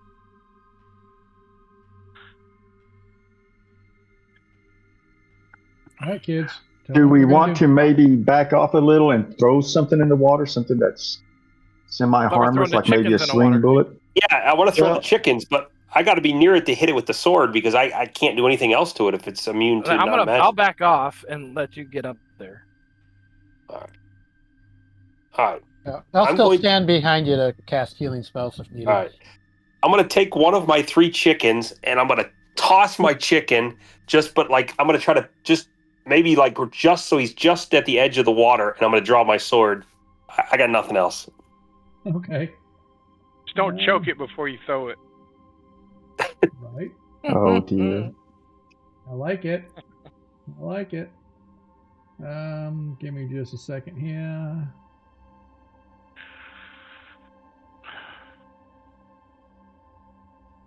Our mage needs some vengeance here, some closure. Can drag my dead body out of the water. I'd appreciate it. Yep. Sorry, I had to adjust something on the thing here. I didn't see that it wasn't set the way I wanted it to. My apologies. Okay. It was only set to 10 hit dice. You had to move it up to 20? Yes. Well, 12. Right. Like those Yes. 10, 12, 12. 14, 16, so I had to get the 12. All right. As you move up, your new henchman comes up with you as you throw your chicken into the water, drawing your blade. Everybody, Why don't we roll for initiative? Oops, crud. Where am I? It could always just surrender. You know, I was thinking about that, but then I'm like, that would be no fun whatsoever. As you throw the chicken into the water, it squawks for a second and goes flying or like stretching across the room. Or I hate it when it does this, man. I get rid of it and then it comes back every time. Whenever you guys do anything, it automatically zooms in on you guys, and I hate it. As you do, you watch as this huge water creature slimes up right to here. It's not like huge. It seems probably like maybe 6-7 feet tall, and you watch as it slams in and it grabs the chicken, brings it down under the water, and as it does, it comes after you guys. However, Hub, you are first. Anything that you want to try to do? I'm going to try to hit it with a swing bullet. Okay. You're just wasting your ammo. You've been told that we can't hit it with nothing but magic, right? All right. See what happens. Maybe it's my lucky day.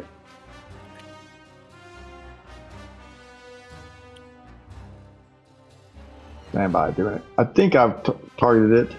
So You have. Boom! As your bullet goes slamming right through the thing. Go ahead and roll your damage. As your bullet slams right through the creature, you watch as it blasts out the back of it. The water parts ways and it swoops right back together. Not sure if you heard it or not. Biamba, you're up. I'm just preparing to grab somebody and run. Okay. Modred. Hold on.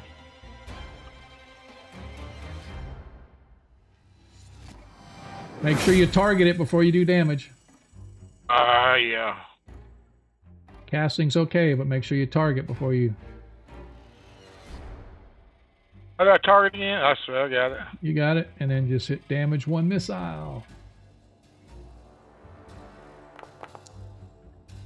Poof! As your magic missile blasts into it.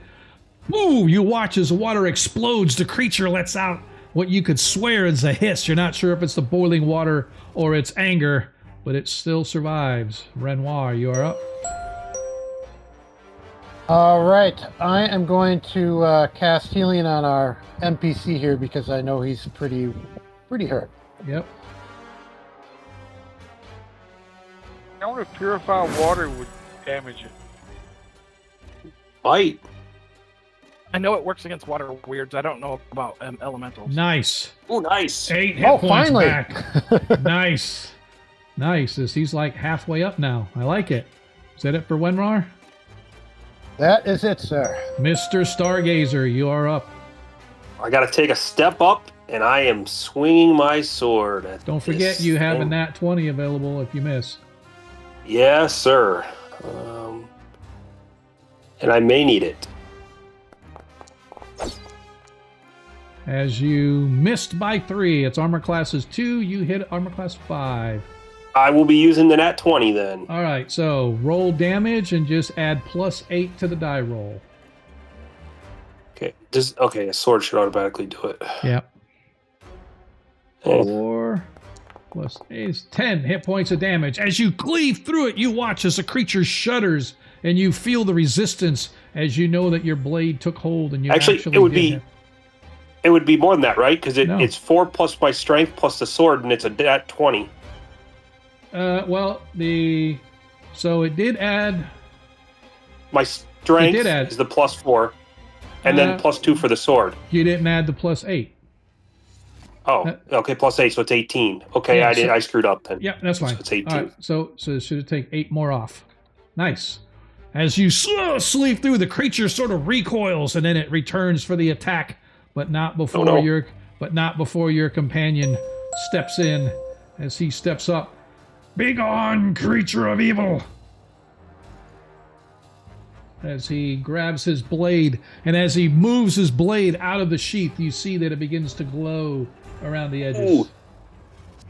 Nice. Glad he healed him, or I healed him now. Yeah.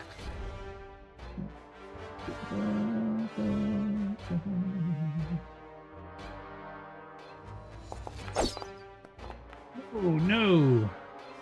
As he misses with a 10.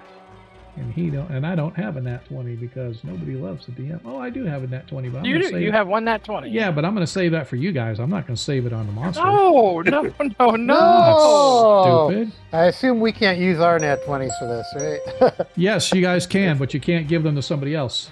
It's useless because we can't hit the damn thing because we have no magic. That's what I meant. We can't use ours for him. That is correct. All right, as he is attacking Mulgar.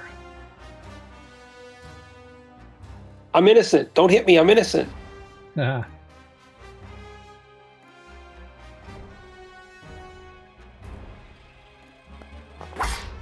As it hits. Ooh, that's a no. I may be going down. As a lot Mulgar of suffers damage. 14 hit points of bludgeoning damage. I'm still up. He I'm is still up. Yes, he is. As we go back to the top of the order, everybody decide what you are going to do. If either one of these two goes down, I'm going to move up here. That's fine. and I still pull them need the back. initiative. Just do a Yeah. general initiative then, if you don't know exactly what you're going to do. Yeah, I don't know how to just roll the 10 sider. Just click the on the Yeah. the little dice that's on the initiative board. So when you go to the round, there you go. Just Wait. click. If you go to combat on the little cross swords tab, it has your name. Oh, there. Okay. Yeah, that's what I didn't do. Okay, I can do that. That's just a general. Ping. Cast. Oh, just hit this guy. Fine. There you go. As you are. And I'm first up. You are up first. So I'm gonna hold. You're holding your action, so I am gonna move it to the end of the turn. Sure. And Mulgar, you are up. Alrighty. It would be nice to hit this stupid thing. Oh no! No, that's not going to do it. Oh, it is not. Is that it for you, That's all I got. Hub? I have no idea what to do. I guess I'm going to hold my action to the end of the round just in case, but there's nothing I can really do. All right, Modred.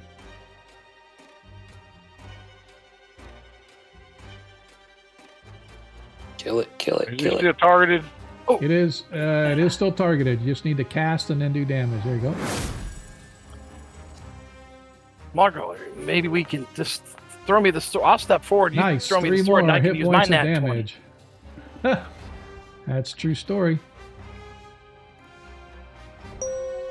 All right. You can push past me and take the sword. I won't say no. Well, he's already moving to the end, so I'll do that at the end then. Oh, how much did I miss by? Man, I missed by 2 again. All right. Ouch. Renoir. Heal, heal.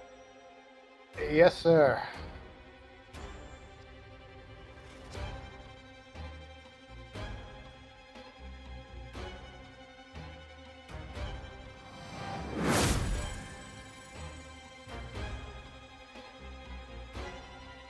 All right.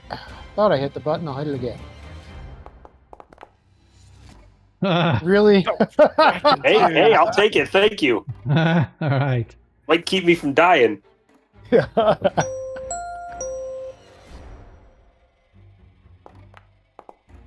This time he targets the other guy. I am out of healing, guys. Why did it roll twice? Thurston kicks butt. He actually rolled a 2, and so he missed. I still had him targeted also. But regardless, as he swings, you guys watch as the Durskin sort of ducks down up underneath it and brings his blade up and slashes it away as the creature recoils from the attempted like attack on it, but it misses regardless. Biamba. All right, I'm gonna step forward to here, I guess. And not that. No, that you far. can't. Not gonna allow that. Can't do that. I didn't try to do that. I tried to step behind him. Gotcha. There you go. No. Yeah, there. All right, and then get a handoff of the sword and I'll attack, I guess. You can't. No, that's what I'm saying. You can't move up there and then exchange weapons and then attack, right? So exchanging weapons is an action. So that would be you could get the weapon this turn, but then you could attack next turn if you want. That's what that's what you want to do. That's what I was doing. Yep. Okay, that's fine. All right. So, are you handing him the blade there, Mulgar? If he's looking to step into my spot, I've got no issues. Okay. I am going to add a penalty to your attack, however. Well, no, you used your nat 20.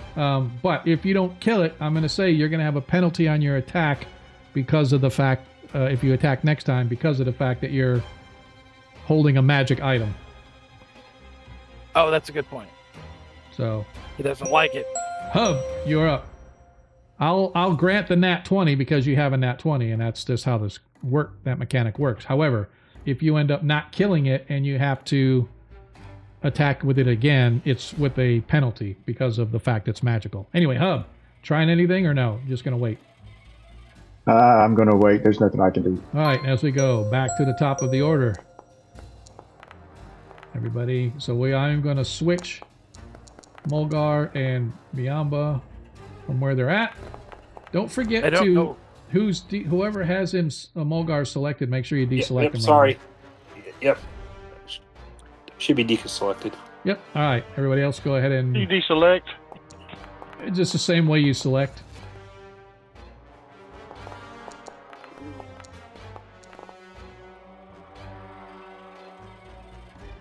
Still waiting Modred and Sorry, Mulgar. Sorry, it's being slow. He's No, out. I still need initiative though. Oh, you want out of initiative? Right. I can take you out of combat. Just take Modred out of combat. He's done. I ain't got nothing else to do. All right, as you take him out, Hub, you are up. That far. I'll move you to the end. Mulgar. I don't know if I would get, because I'm assuming I handed him that. I had to drop my shield. I'm pulling out my bow, so probably next turn then I'm going to try to shoot it. But... No, I will, because I'll allow you guys to swap weapons during the turn. Okay. That's fine. It's just you could not take a weapon, change your weapon this turn, and then try to fire. Okay. It's probably doing nothing, but I'm at least going to try to do something to help them. Nope. And...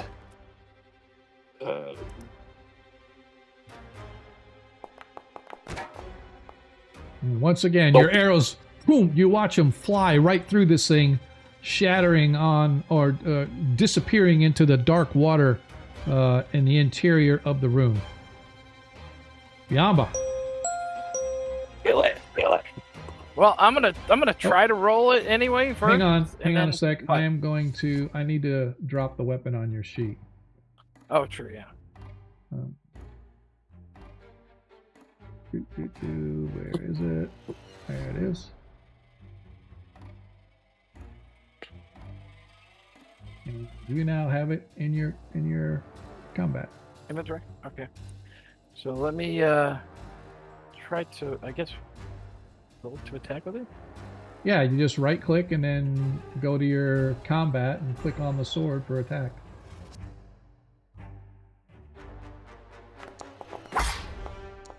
As you hit. Nice. You hit anyway, so do you want to use your nat 20 or are you just going to use it as a hit? I'm just going to use that as a hit for now. Okay. All right. Just roll your damage. It's a regular. Nice. 8 hit points of damage as you slice through it. Once again, feeling the sting of the blade as it carves through, as it lights up going through, almost like phosphorescent fish in the water. It's like cleaving a trail through it as the creature shudders once again, but it still lives to fight another moment. As Durskin, once again telling the creature, die, you bastard thing! as he hits with made it exactly. Woohoo! Hits.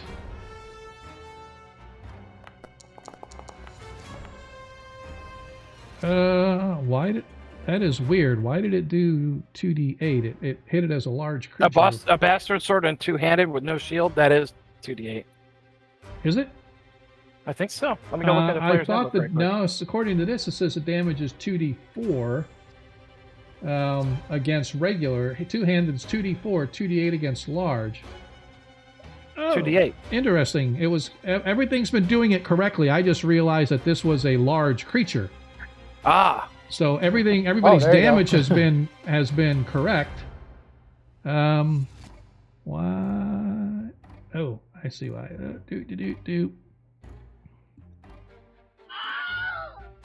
As he cleaves through. Holy shit! As he cleaves through the last 10 hit points, as he manages to carve through, you watch as the thing shudders and thrashes for a second. There's this almost like this a popping noise as a vortex appears where it's at, and whew, instantly it's gone. This loud pop occurs, and it leaves you guys once again in this strange underground place. But the creature itself, make sure you guys deselect the creature before I disappear it. Just got it. No, I'm good. It's connected. Okay. I'm sure As- glad we didn't try to take this guy out last time because we had no way Yeah. to do it. As you guys are standing there looking at the waves in the water, you see suddenly this little bobber plops up to the top of the water, and it bobs slightly in the waves as the creature disappeared, and you realize it's the chicken Oh, jeez. floating in the water, bobbing.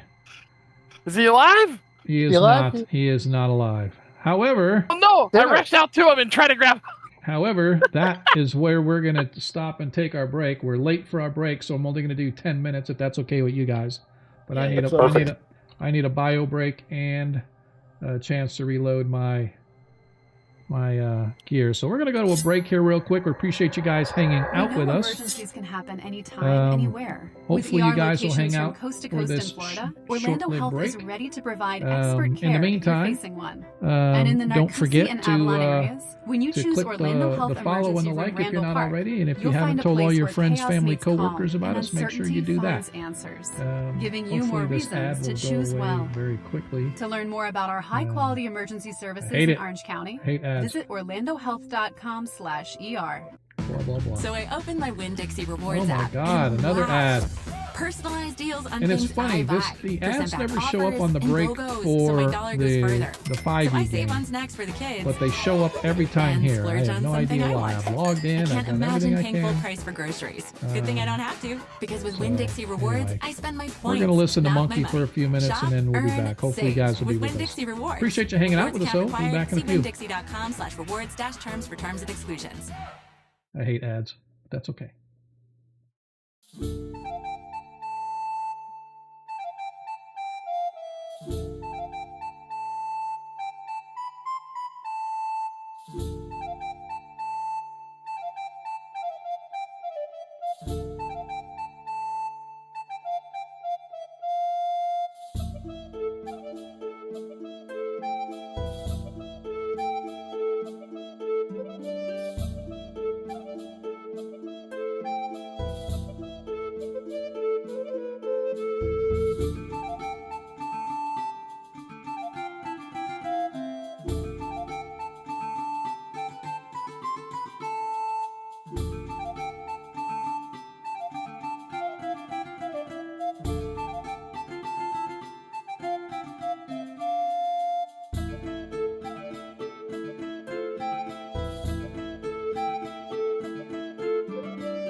And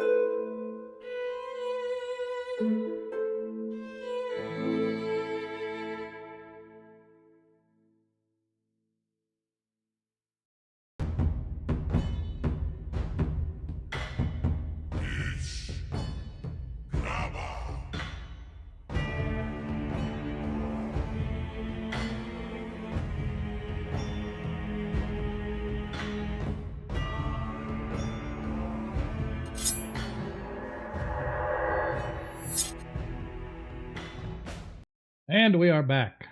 Hello, everybody. Welcome back. You know who I am. I know who you are.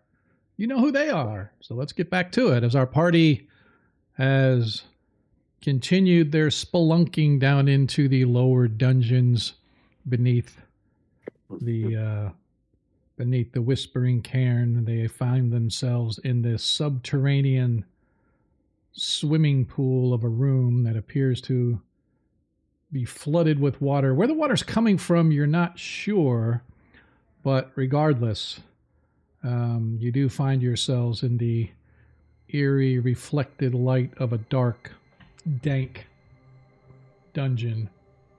As Biamba wades out, as you get to where you're at, Biamba, you step down off the last step as the water goes up to your forehead.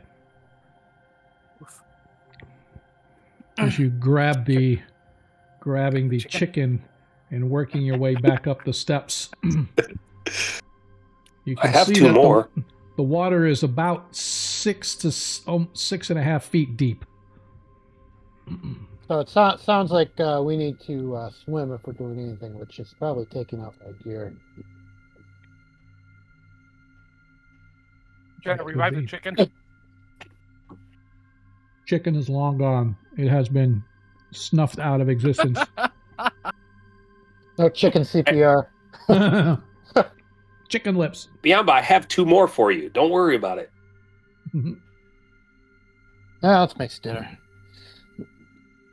Does everybody think that we should take off maybe our armor to go out, or what are you guys thinking?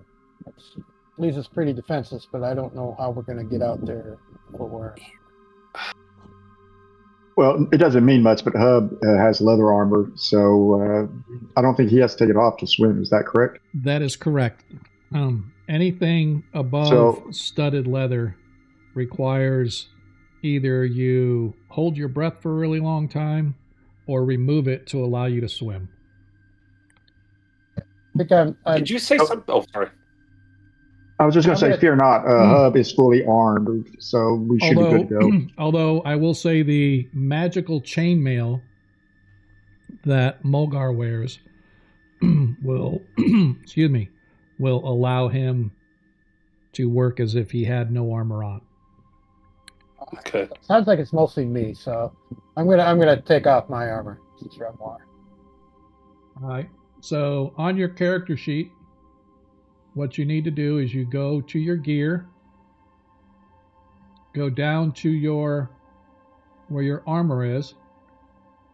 Yep. And you see the little shield on there. If you left click on it, you just want to click to carried instead of equipped.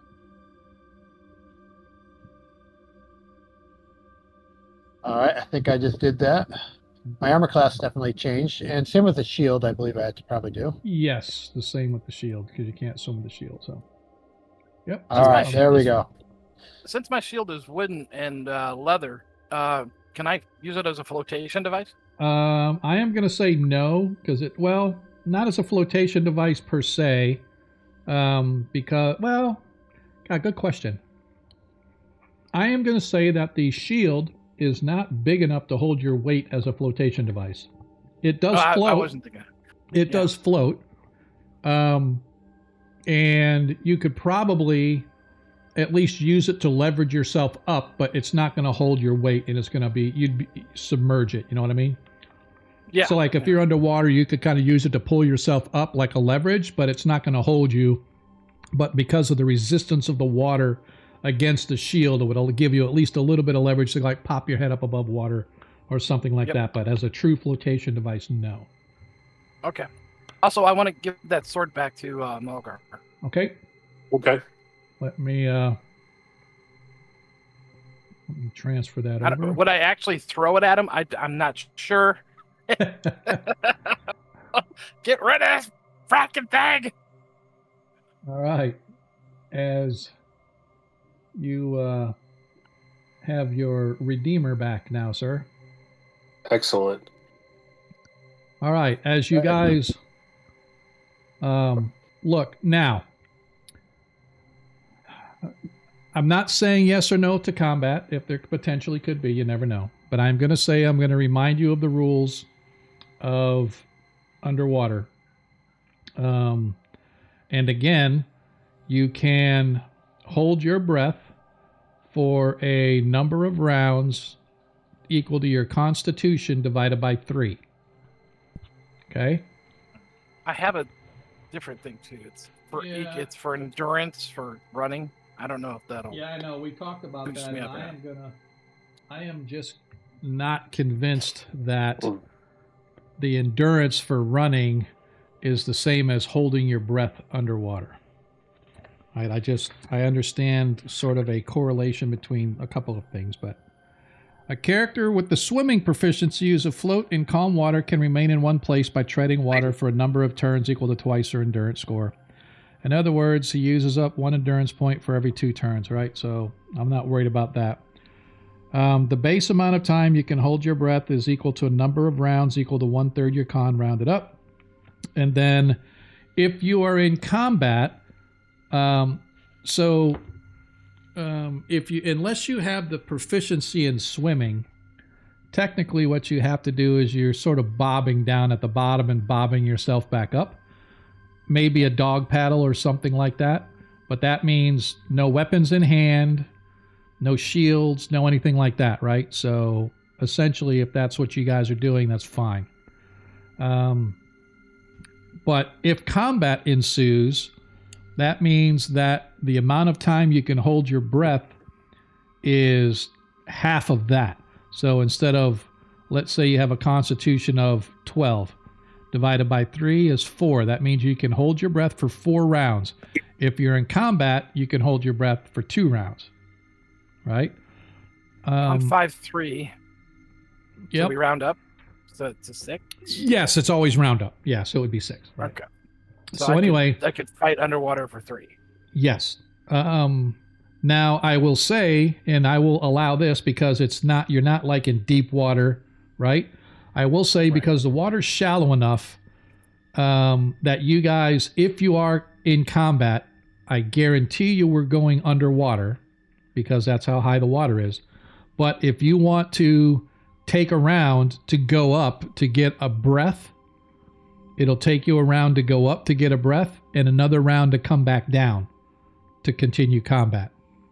So you would essentially be out of pocket for 2 rounds. Unless they come to us. Unless they come to you. Yes, of course. Yeah, if they come to you, that's a different story. Right? So if you're up on top and they come at you, then you can fight while trying to swim. So it would be a penalty to your attack roll. And they get a bonus to their attack roll. But bottom line is, yes. But we'll work out the logistics there as it happens. I just want everybody to remember what the general rules are as you move through this place. Even without the swimming, I would say you could do your basically normal movement here. There's nothing restricting you except you have to kind of bob up to get air. I think the only one that's going to have a problem here is Hub. Because Hub is only 2 foot tall. So Hub is going to have to swim or hang on to somebody or whatever. So you guys are going to my shield help him? It's still, I don't, you know what? I'm going to say yes. I'm going to say your wooden shield, if you want to give it to Hub, Hub can use that as a flotation device. And so... Will do. If he wants it. Hub? Yeah, don't give it to me till I get in the water because it's too heavy for me right now. So, of course. Yeah. All right. So and I'm 4 foot. I'm 2'11", by the way. 2'11". My bad. Thought it was 2'6". All right. So what are we doing? As you guys look out, you can see these pillars going up, supporting the ceiling. you can see strange looking, although they're not shown on the map, strange looking nozzles coming out and turning and pointing downward, just above the height of the water, where the water level is, maybe a foot above the water level. So that would mean maybe about 7 feet up from the floor. There are these strange water nozzles that come out of the stone and then point downward.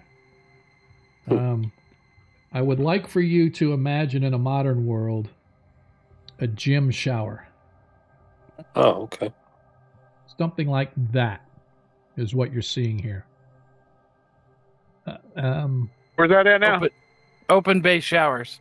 Yeah, like right here, there's the big stone edifice, rectangular pillar that goes all the way to the ceiling, but there's about 3 or 4, or there's 4 of these strange nozzle-looking things coming out and pointing downward, and you can see there's some along the sides here as well. Biombo, where you stepped in to get the chicken, you see this dark-colored long rectangle there. This is actually a rotted wooden bench that's set into the floor. But it's like broken through and dilapidated and stuff, so it's not in any condition to stand or sit on. John, when the dragon came through here, he saw an exit, right? Or a door or something? Yes. No, the dragon came to this pillar right here Yep. and was looking around when he got grabbed. Yep. He was coming back when he got grabbed, but he saw there were 2 exits, one leading out east, one leading out west, and there was a door in the north wall on the far side. Okay. But then when he came Which back, way do we got want to go? blasted. Let's make a decision and go a direction, though. Let's not just kind of all... Yeah, we follow each other around, I think. Stay together. Somebody make a decision. I'll follow. I'll doggy paddle behind whoever. Let's go to the door. All right. Put Okay. everybody in the order that you're going. Who's going first? I guess I am. Who's going second? I guess I will. Okay. Do you guys want me to go second or third, just in case we need to check for traps or anything? Oh, you want to go second? Go right ahead. Okay. All right, Hub, you're floating Okay. behind Initially, if Biamba, I- which makes sense because you took Biamba's shield. Roger that. Yeah, and I'm less Thanks. useful tanking. And Oh, so that means that Renoir is going after Mulgar, or is Modred going after Mulgar? I'll go next. All right, and so then that means your Durskin, your bodyguard, is going last. So Modred, that means you're going in. So he's making sure that there's protection in front and back of you. And by the way, if we get into combat, we Yeah. could be in some trouble because me and our bodyguard are low on hit points. All right. As you guys begin to slowly bob and wade and traverse the water, go ahead and move your way however you are going, please, Biamba. What's our movement rate in water? So your movement rate's essentially half your normal rate, but in this case, your movement rate's 90, so it's no big deal. So right now, we're just going to... My movement rate's usually 150. yeah, I know, but obviously I'm thinking you're going to stay together with the group, so... Yeah. Oh, so yeah, we're going to the slowest person first. Okay. Yeah. So that's 10. 15, It won't let you walk gonna be- across the corners. You have to go over and up, yeah. Yeah. All right. As you move across, as I said, you can see that there is a door on the far side of this. Well, that was 15. Let me go 16 or 20, 25. As you move, you can see in the water here, as you right where you get past, you find under the water, Biamba, another one of these rectangular benches. Benson. Mm-hmm. Is it stand-upable? Can I stand on it? Even No, with the flotation they're of the very water? worn through and dilapidated, so it doesn't look like you're going to be any chance of you staying up. All right, so I'll bring my shield around and let him crawl up on the door here and see if he can check it out. Okay. Okay, first thing I'm gonna do is look for traps, to the best of my ability. Is the door open inward or outward? Is it underwater? Is some of it good question. underwater? The door actually pulls toward you guys, it looks like. Is the bottom of it underwater? Yes. That'd be difficult to open. Maybe. Yeah, it depends on what's on the other side. If it's water on the other side too, then I just open up. All right, so checking the door for traps. Go ahead.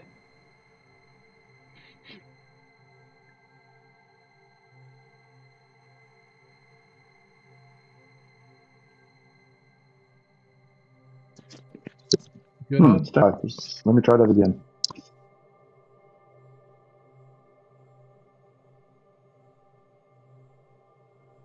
I'm clicking on it and nothing's happening, so I'm doing something wrong. Stand by. It's showing something on the screen. Yeah, it says skill, but want me to roll it for there you? it is. It was behind my character. Sorry, I got it. Sorry. You're good. The door does not appear to be trapped at all, nor does it appear to be locked. I think this door is good. What's the worst that happen? Well, I'll hold my shield. wall. I'll hold my shield steady so you can stand on the shield and open the door. Or where's the handle at? It's on the right-hand side toward you. Above the water or below the water? Or? It is below the water. You'll have to squat down and sort of put your foot to brace or whatever. Okay. Give it a try. Okay. Looks like it opened. As Did we you blow up? open the door, you watch as what appears to be the remnants of feces and sludge start flowing out of what is obviously a latrine of some sort as you open the door. Can I try to slide it? Yes, go ahead and give me a Ben Bars lift. No, sorry, an open closed doors check, please. I go to my character, open doors, fly. This is as you're unable to get the door open as you're struggling. This sludge comes in and suddenly the smell hits you guys as you're like, oh my god. Suddenly behind you, Modred, you sense movement, and as you turn to look, you watch in horror as some evil looking undead creature comes up behind you.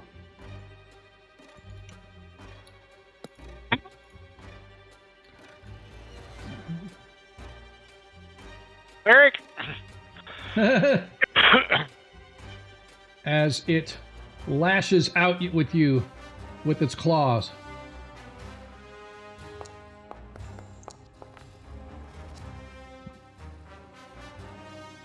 I got to roll initiative.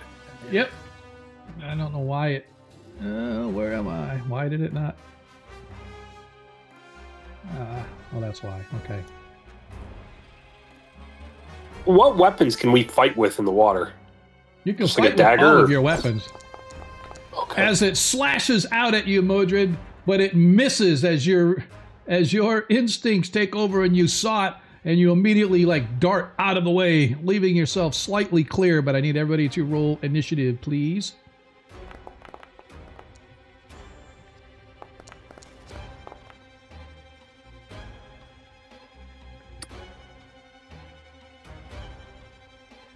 Sorry, 1 second. It wasn't letting me roll.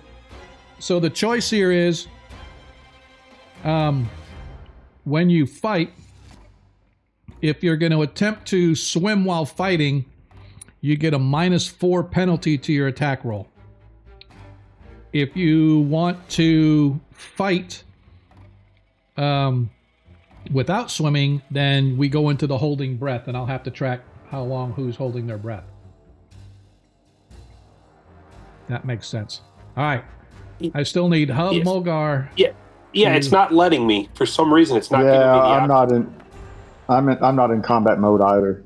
Yeah, I don't think I am. It's weird. It's got all you guys there. If you go to the combat, it's showing. Beyond but undecided. I rolled it and it said undecided. Oh. Did you just roll off the sheet, or where did Yeah, you I roll? rolled off my sheet, but then it Yeah, actually I'm not showed worried me about as 0, but then it said undecided. I'm like, what the hell? Yeah, don't worry about it. Yeah, that's fine. Hub, you and Mulgar just go to the combat form and just roll right up the combat form. You can pick whatever you're attacking with next. Okay.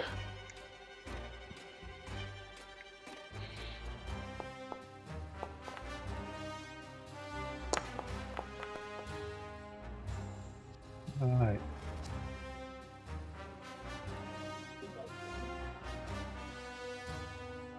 All right. As you guys watch, as it swung and everybody sees it as it rakes at Modred. Modred gives a little eep and jerks. Oh, I'm sorry. You know what the problem was? I didn't have the encounter begun. That's why. Ah. Okay, now everybody can re-roll their initiative. I do apologize. That was my fault. Re-roll? Well, I mean, I can. If you remember what yours was, I'll reset it because I know it was actually a 0. Yeah, I'll reset yours. So was mine. Yeah. Okay. There was. I'm looking right. Oh, I know Bianca's No, was. mine was too. Seriously, mine was a 0. I'm not kidding. All right, just re-roll it, and I'll make sure I reset you guys because I can't do anything until you roll it. So we have to re-roll. You have to re-roll, and then I can set it to what it was. All right, so I'll just do this one. All right. So Biamba was a 0. And Hub was a 0 as well? Yes, sir. All right. All right, so Hub, you are up first, sir. But you watch as the creature dives into the water. You can see that it is an undead creature of some kind, but it has sort of really bloated, grayish colored skin as if it's been living in water its whole life. And I apologize again. It looks like my foundry has crapped out once again. Yep. So I think I'm going to try to use can I use my sling? And I know I'm going to have a -4. Is that correct? That is correct. It's starting to come back up again. Oh, maybe I'm able to do it. Stand by, please. Sorry if everybody's watching me eat unless I'm hungry. Okay, I think I'm back up and running. I do not see That's the because target, but I see. Yeah, it went underwater. That's why. So it's like right Okay. here. It's like right I here. apologize. Can I target it with a sling underwater? Well, you can. You're not sure how much damage it'll do, but you're not even sure if it's still there. But I'll put it back so you can target it. But just know that it's underwater, so I'm going to need. Plus, you're trying to swim while attack, so I'm going to need a -4 on your attack roll. -4, got it. Stand by. Here we go. Well, I say that.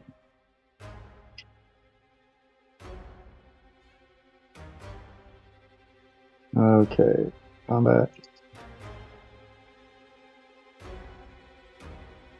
-4, correct? Yes.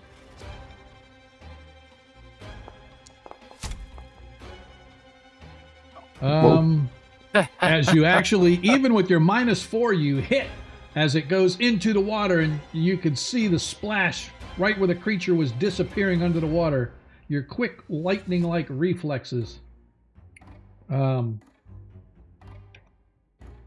lightning-like reflexes manage to catch it as you do 4 hit points of damage. All right.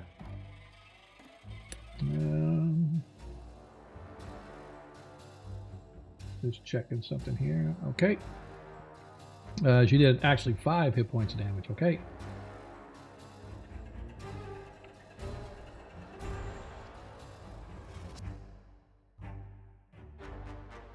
All right. Cool. Do I get 2 attacks? I assume not. Okay. No, only the one. Biamba. Okay. All right. Can we still move and fight, or no? So you can only move 5 feet and then try to attack. But remember, this thing is now underwater, so you'll have to go underwater to go fight it if you want to move underwater to go fight it. So you can move to where Modred is underneath him. Mm-hmm. And then you could try to attack the creature where it's at right here. Yeah, that's what I'm going to do. All right, so I'll just I move go him out of the way. underneath. Yep, I go you underneath just- Modred, and then this is the square, so I'm gonna target that square. And then, can I see him underwater or no? I am going to say yes. You can see him as he's ducking down, and he's a rather fiendish-looking creature. All right. So I'm gonna try a roll here. Let's see, where are we? There we go, and we're gonna use. I think it's this one. That's it. Bling, bada, but you miss. Man, I missed Nat that one. too. Yeah. All All right. Can I use my nat 20? You already used it. Oh, no, you didn't. No, I haven't used my- forgot. You didn't. no. Yes, you can use it. Sorry, I was No going better to use time. it. No better That's what I'm time. gonna use. Yep, so just go ahead and roll damage and add +8 to the dice roll. It's a D8 plus 8, so I'm just Yep. that's what I'm rolling. So Nice. 10 points of damage. You did 10 points of damage to it. Okay. As you manage to slice into the thing, as this thick black ochre starts sort of flowing from it, as you obviously struck a big blow. Renoir. All right. Originally, I was going to try to turn undead, but I realized that's not going to work with it underwater. So Yep. I'm going to go underwater and move 5 feet and attack it then. Okay. Oh shit, I'm invisible now. I'm underwater. All right. I'm not sure how to target this thing per se. You but should we're be gonna able try to that. just target the square because Biamba did it. Yeah. So- Just double click the square. All right. double right or double left. Double right. Well, it doesn't matter. He All missed right. anyway. Nope, Yeah. no. I got 2 natural 20s, and I'm Yes, not you letting do. those get away from me. All right. So- So, you're going to use a nat 20? All right. Roll your Yes, sir. roll damage and add +6 to it. Alrighty.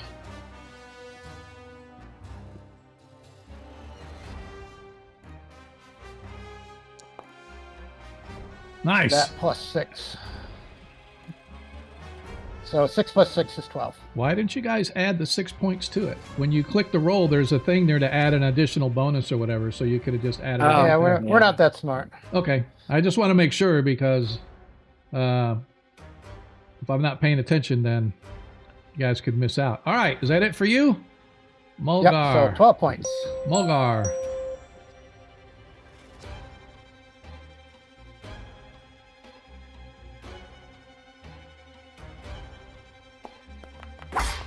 Oh, as Mulgar hits it as well, even though he didn't target anything. Mulgar, he hit Biamba What? because he has you targeted. Why'd you target me? I don't know, because he targeted the wrong square. Pretty sure. Hey, double click off of that square. Now you've targeted. The cleric. So deselect him. The one you want to target is right here. There you go. Now do damage.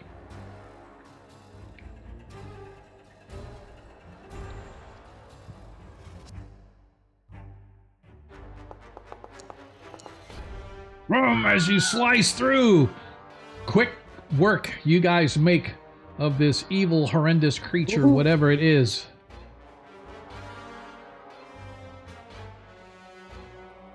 All right, I go back up for air. Yeah, I think we're all doing that.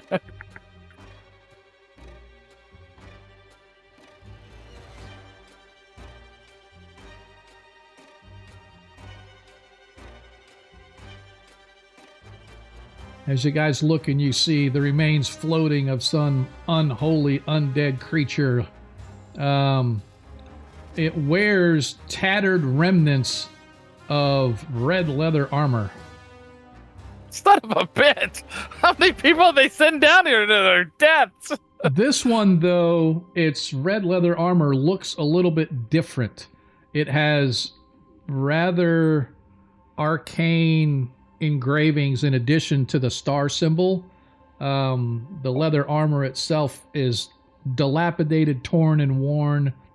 been slashed through, but the symbology on it indicates that it was probably somebody of rank and station amongst the group. Yeah, I'll kind of see if he's got anything on him besides the armor. Anything is in his pockets. Anything in his pockets.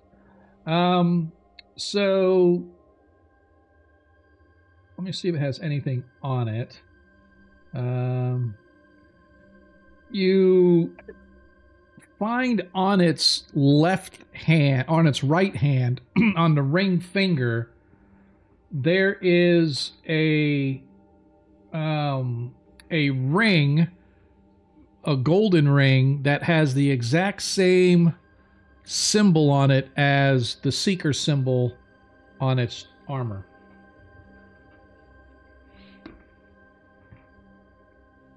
All right, well, we might as well take that. Might be worth something. Money. What?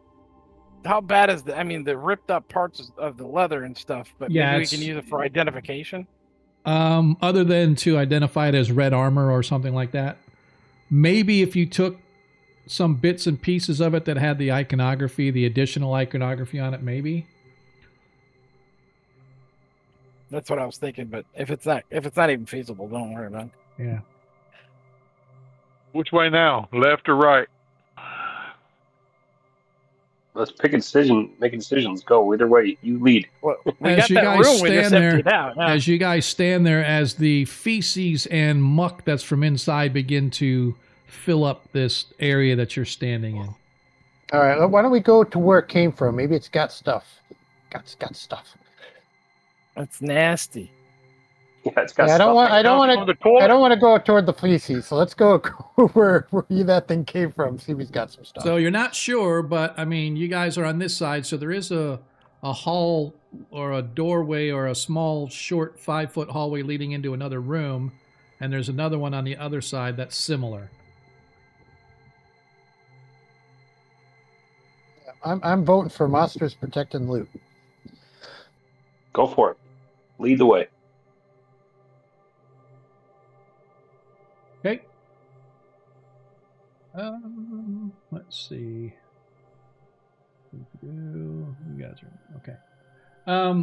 As you guys enter in, you can see that this small room has 4 long benches with several niches about the along the walls. Floating in the water on the far side over here appears to what looks to be like a half-eaten corpse floating in the water, bloated with water. It's like gray and bulging, like something's been in the water for like a really long time. Once again, this individual wears what the remains of red leather armor. Although it still looks like he has his weapons on him. It has a scabbard with a short sword. And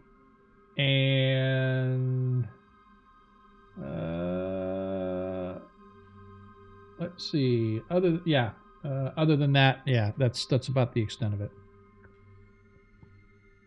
All right, I guess we'll search around the room and the body, see if we find anything in the niches or the body itself, the niches. Okay, so on the body itself, you don't really find anything, although it's half-eaten, but you can see that it has been gnawed on a lot, as if something has been using this as a feast spot. There's still a lot of bloated flesh on it as it floats above, but everything from the waist down is gone. Its internal organs kind of floating out and whatnot. The only thing that really seems to remain of any worthwhileness that can be used is the sword at its belt, hanging in its sheath. Does not appear to have it. Okay, so you have a short sword in a sheath now. But other than that, doesn't appear to be. How about in the niches in the room? You said there were some niches? It's empty. Yeah, it looks like, think of places to hang things up. You could see where at one point there may have been hooks up on the walls, but really there's nothing remaining. So can we see underwater? Anything underwater in this room? Nothing? Oh, give me a search check if you would like. Oh, sure. Oh.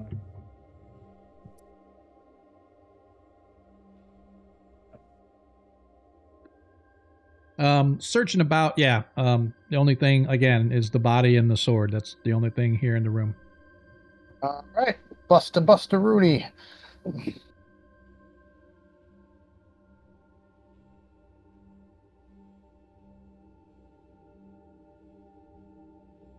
Guess maybe we should go to the other side. Yep. I'd love Okay. to. There we go. All right.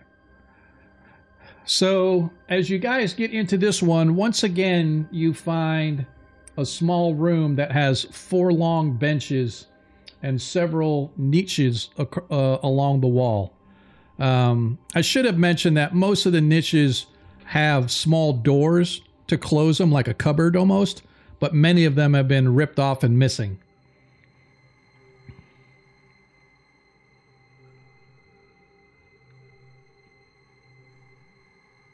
I guess we should look around in here and see if we got anything to find. Okay, go and give me a Yeah, search there's check. something in there. Yeah, that's just somebody taking a note to draw something pretty on the map. That's nothing worthwhile. Go ahead and give me search checks of this room.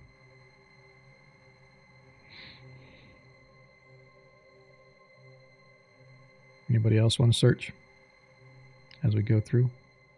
Okay. There we go. That's what we're looking for, Mulgar. All right.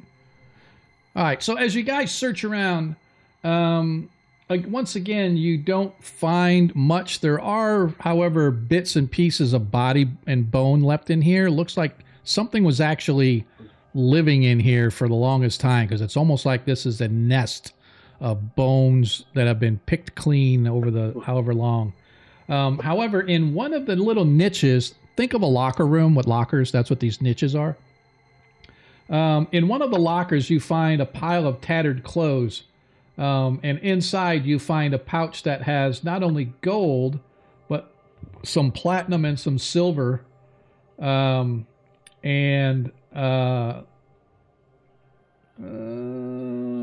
no, that was it. Some pouches and some silver. You already had the ring. Still no lantern. Son of a gun. We are running out of spots for that. Let's go into the. I take it we're back. gonna have I to. apologize. I'm an idiot. With the dead body in the other room, you guys found the red lantern. I feel bad. Yes. Yep. And it's stuffed into its body cavity. As you were searching the body, you pulled it out. You thought it at first was red carcass meat, but it was actually the red lantern. Apparently, whatever creature ate it was so angry and so enraged that it took the lantern and shoved it up into its body cavity. But you did find the red lantern in the other one. My apologies. I feel stupid for missing that fact. But in this one, you do find a pouch. We found it, because I was like, Yep. I was bummed. I was like, do we have to go search in the freaking poo room now? Oh, That's what I was. how cool would that be? But you guys did find that. And again, 38 gold, 55 silver, and a platinum coin. Modred looks at that platinum coin. When was it minted? Does it got a mint mark on it? Yes, in fact, it does. It has a mint mark that's about 60 years old. Okay. How much silver was it again? 55. 55.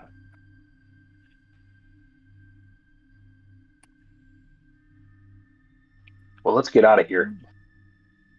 Yep. Now let's get someplace and take a long rest so we can replenish.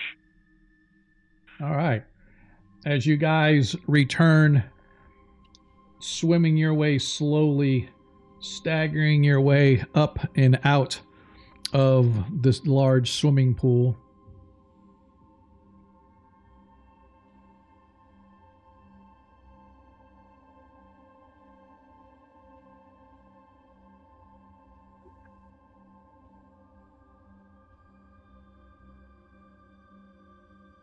Eventually, you find yourselves back in the elevator room.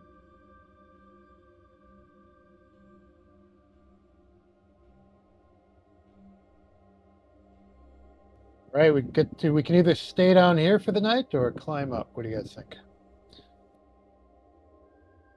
should Oh, we stay took down care here. of the We've got- bugs, right?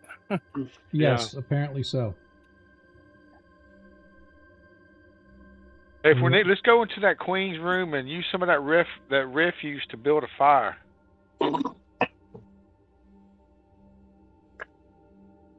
That being said, Mulgar, as you come up out of the water, the chalky stuff that you put in your pouch has now formed sort of a sludgy paste in your pouch. Kind of has a look and feel of vomit, but it has a weird smell, almost like gravy. Okay. Well, the bugs liked it. I'm not sure we want to eat it. So, anyway, what do you want to do? All right, so I guess the question is, do we rest down here, or do we go up top to rest, or what do we do? I think down here, safer probably. Here's just fine. We've already cleared this area, so. All right, sounds good. I've used all my my healing spells, so I'm going to change out my spells, though, if we're going to go rest. At least my detect magic spell I'll change out. Hey, while we're resting, I'm going to grab that ring and just see if I can read magic on it, just to see if it says anything. Okay. And the potions, if they have writing on them. So the potions do not, but you cast read magic, and you find some magical script on the ring that says fluff. Fluff. Which ring? The one with the from the seeker, or no, the one that had the engravings like feathering. Oh, okay. Right, it's for making pillows. Great. It says fluff in magical script, so this may be a ring of feather falling. I mean, fluff, is light. I mean, I don't know. It's the only thing I can think of. Yeah, I was thinking it was a ring of feather falling from the feathers on it, but, who knows? Yeah, I think we might want to identify a lot of stuff. The thing is, we don't got the money. It's like 1,000 gold pieces to identify.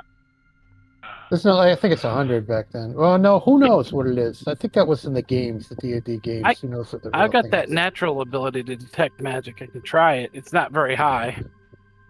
Well, yeah, I can detect magic. I use a spell. It's a matter of identifying. It's different than detecting. Right. Well, I mean, like the new ring and the short sword. It might be like a second level magic user spell or something. For what? Identify? Yeah, I mean, we could try to detect magic on the new ring and the short sword for sure. I think identify is third level, isn't it?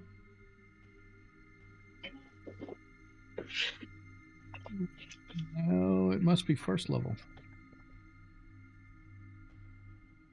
Yeah, but it's first level. We just don't have it. Yep, correct. That is correct. All right, so anyway, so what are we doing? We taking a long rest right here, or are we taking a rest, I should say, right here, overnight? Yep. All right. We'll post guards.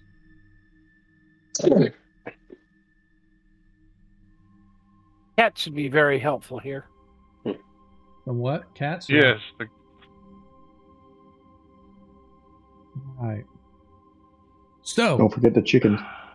As everybody wants to give themselves a rest, please.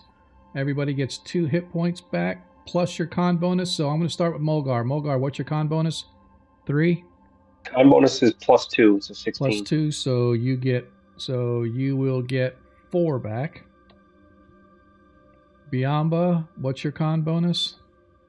+4. +4, so you get 6 back. But that puts you at your max, 31. And somehow I lost rest it. Located? Say again? I lost it. The camp.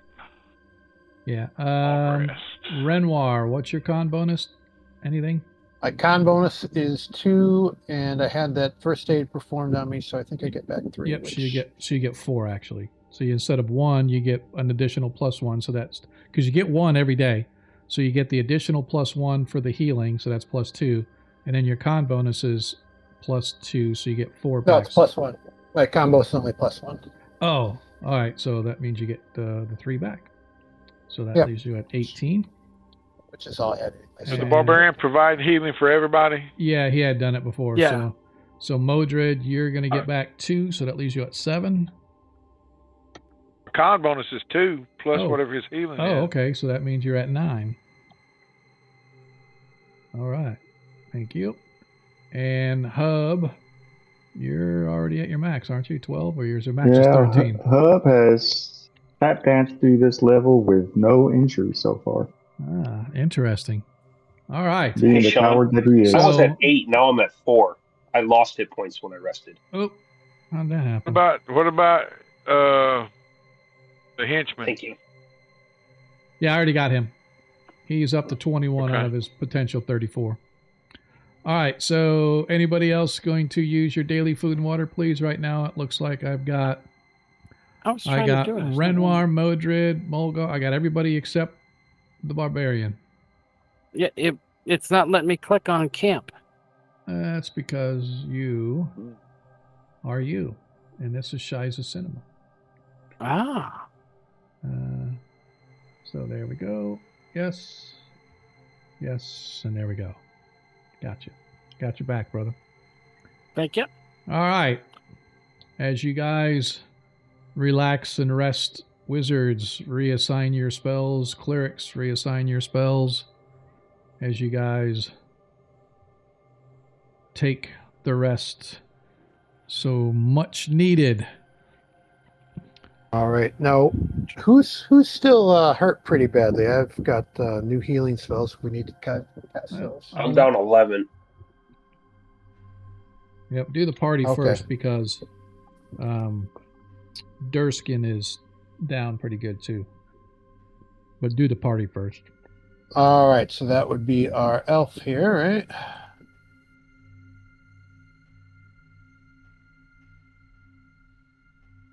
Modred, give me a intelligence check while he's doing that.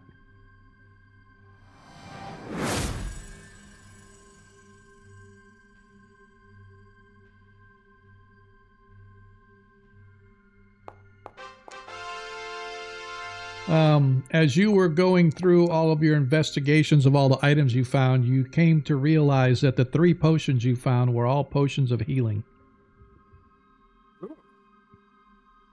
Cool. All right. So I'll that let was everybody 3. know that. I'm gonna do another healing on you, man, because that 3 wasn't a lot. You're down 11, right? Yeah, I'm down 8 now.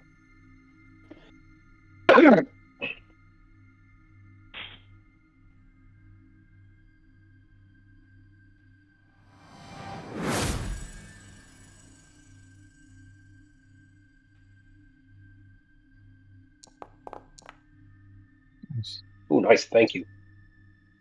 All right, and I'm gonna use my last one and do our NPC. Okay. We could use some too.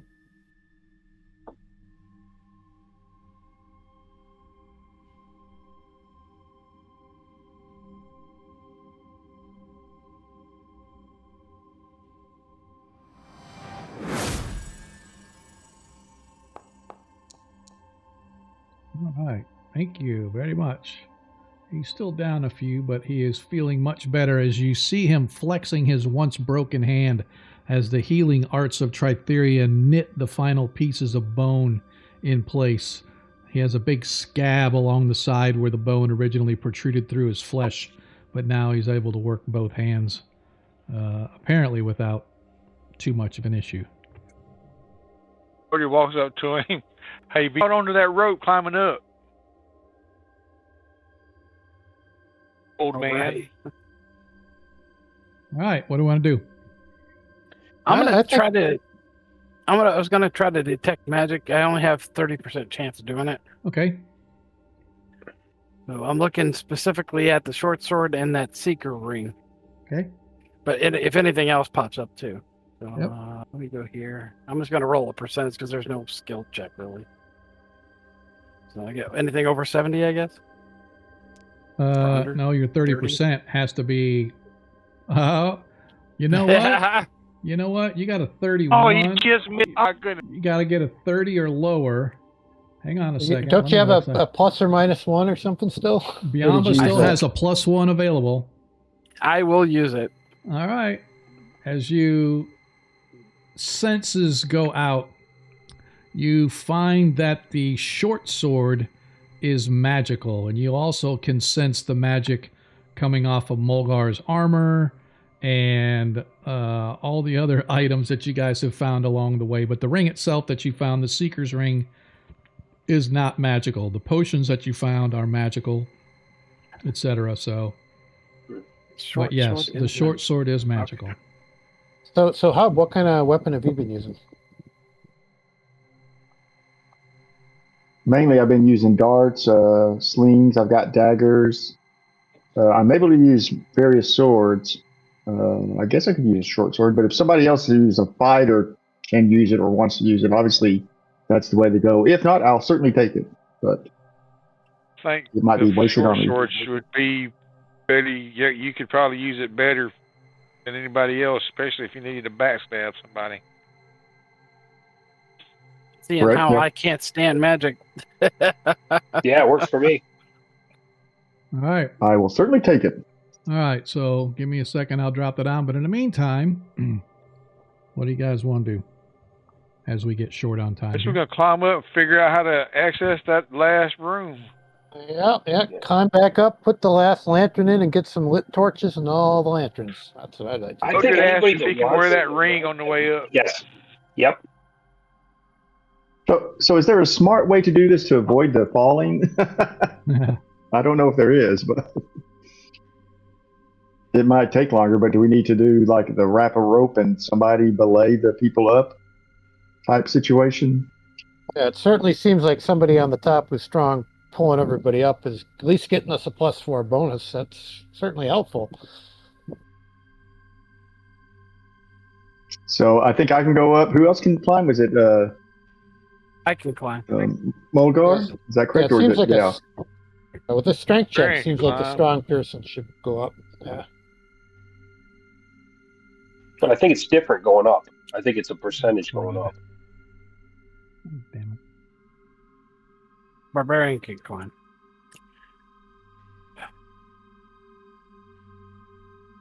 But apparently there's a...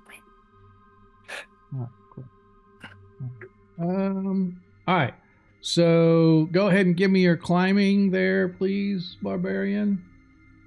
Okie dokie. Let me go back to the thing here. I think we found it down here someplace. There it is.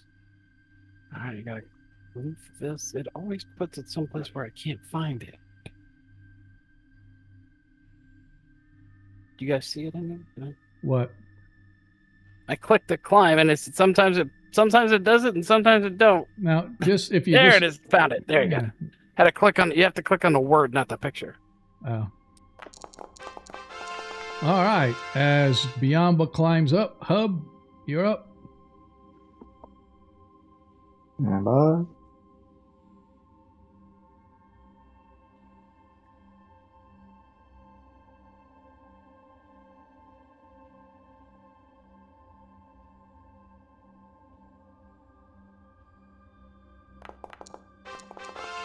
All right. Hub gets up.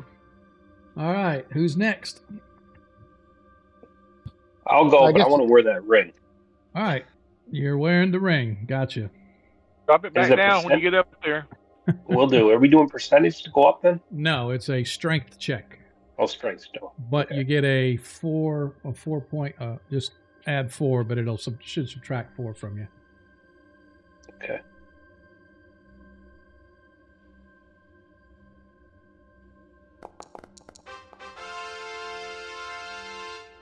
Yeah, as Mulgar makes it, who's next? I'll go up. Drop the ring. I dropped the ring. All right. I put on the ring because Hang on a second. as the ring comes tumbling down 60 feet. All right. As you grab the ring, as it bounces around, you grab it before it disappears down the hallway into the water. And All right, dropping this ring seems kind of dangerous. all right, go ahead and give me a strength check on your way up, please.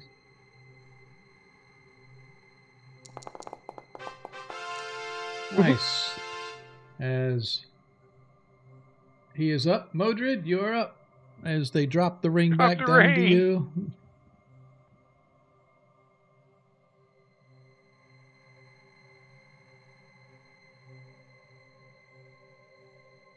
All right, assume are we still doing the drop the ring thing? Yeah, they already did. That's what I said. They already dropped it. Yeah. Okay. Bodie puts it on if it falls where he gets it, and he'll climb up. I just need a strength check. Strength check. Yep. Nice. As Modred climbs all the way up, no problems. Leaving now only Durston. Want me to drop the ring, Durston? Durskin, yes, please. He drops it. Modred drops the why ring. This is not saving us. Oh, that's because I had to do it every frickin' time. We're going to find out this is a ring of fast falling. How funny would that be? At least it'll be Durskin, though. As Durskin manages to make it all the way up, as you all find yourselves once again on the upper level in the strange sarcophagus. Oops, wrong one, sorry. My bad. Doo-doo-doo. Let's try this again. There we go. As you all find yourselves up top in the entry hall. Right. I'll go and replace the red lantern. Okay. In the red lantern spot. Torch, and I think we should put in them already. I'm taking it. Say again? We got enough torches to put in all of them? Torches to put in all the lanterns. Yes, I think we do. You need 7 torches, so you need 6 more because you have 1 ever-burning torch already, unless you don't want to use that, but you need 8 torches altogether. I've got 4 in my pack. I've got 5. Okay. So go ahead and remove the torches. I'll give over 2. I got rid of 3 of mine, so that's 5 total, and plus the ever burning one is 6. So does everybody else have a torch, or should I get rid of one more? I can get rid of one more. I'll get rid of one more. So that'll be I got 3 a for light each to of them. go. I don't have memorized because I got that So I ever torch. Just take another one for me. That's all.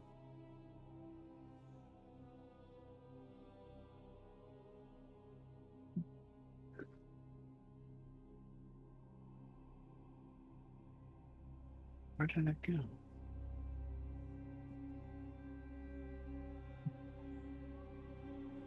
You guys. Of course, we're assuming this is actually what we need to do, but whatever. We don't know. As you guys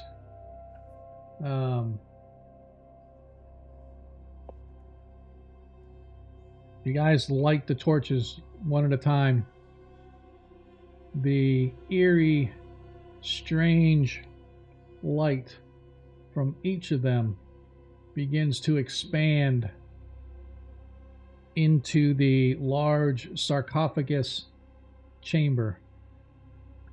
They all begin to mix. Pretty cool. They all begin to mix and match, forming sort of a kaleidoscope effect almost as they all reach the center of the chamber. The ceiling is now very illuminated, and you can see that there appear to be like metal pieces, almost in thousands upon thousands of small metallic pieces, creating this dome as all the lights sparkle and reflect about the entire chamber. From somewhere Ooh, a in planetarium. from somewhere in the distance, you hear this and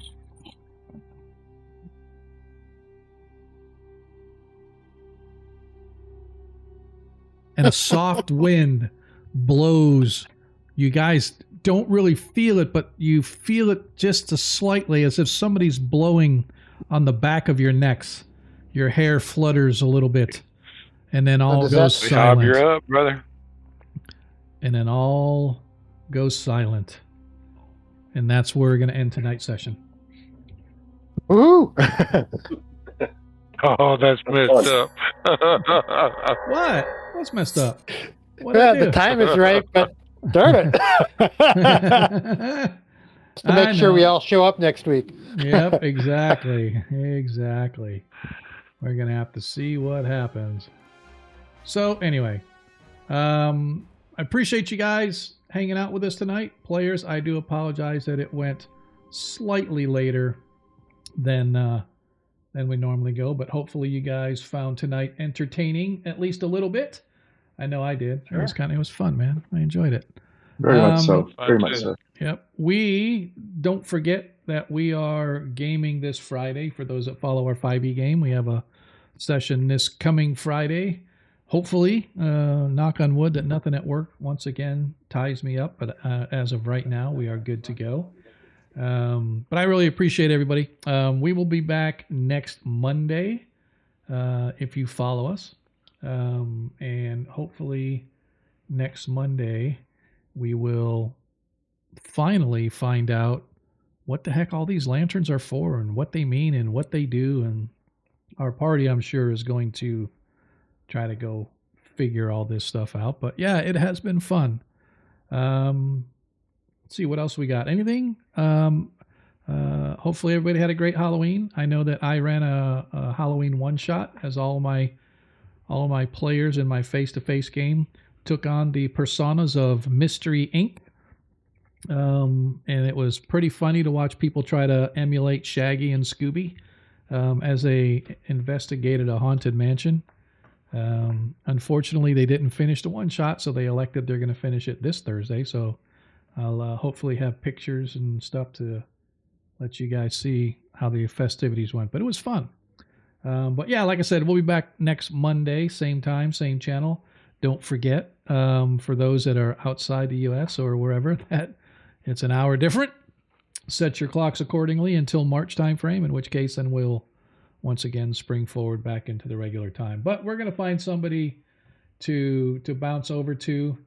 I imagine we should do Darling, but I'm going to look and see how many people is Mike still streaming. The Art of Mike Disney. I'm looking to see right now. It opened up into an ad, but it looks like he's still on. As soon as his ad's done here, oh yep, he's still painting. So we're gonna go over to Mike Disney, right? So if you don't know Mike Disney, dude's an amazing artist, man. I've got his Overgourd art on my wall here, and if you haven't ever seen it, maybe I'll show it next week. It's an autographed copy. I won it at a giveaway from Laura Kazumba. But yeah, it is pretty awesome. So I haven't been to his channel a little bit. I'm not gonna lie, he has said that he would love to come on here and game. Really just trying to find a way, or somebody that maybe one of the big bads at the end of one of the adventures or something like that. Maybe I'll have him come in and play the big bad. But we'll see. But yeah, we're gonna bounce over to Mike. So let me get that set up, and hopefully you guys will all come with us. Oh great, I'm gonna have to do it this way. Damn it. My something did not connect with my my stream deck, so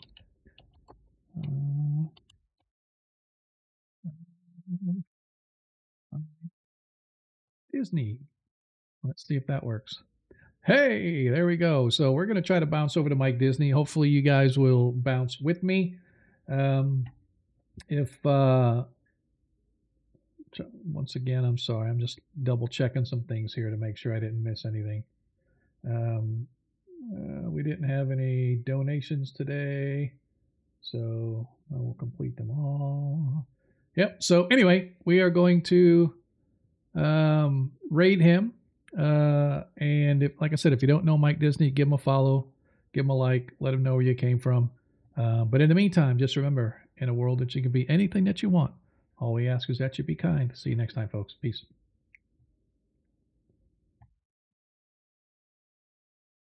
Y'all had a good time. I appreciate y'all letting me play again. Oh, good, man. It was awesome. Had fun. Oh, this is super fun. Super fun. Yep. I think we're making progress. Oh, no. Mike stepped away. That's funny. We're making progress. Yes, you guys actually figured shit out. Scott, I don't know if you want to try to go back to your old account, or do you just want me to use this? No, I'm gonna this try account? I'm gonna try to get that Chrome working again. Okay. And go back to that stuff. Okay. If I can't get it done before Friday, I'll let you know.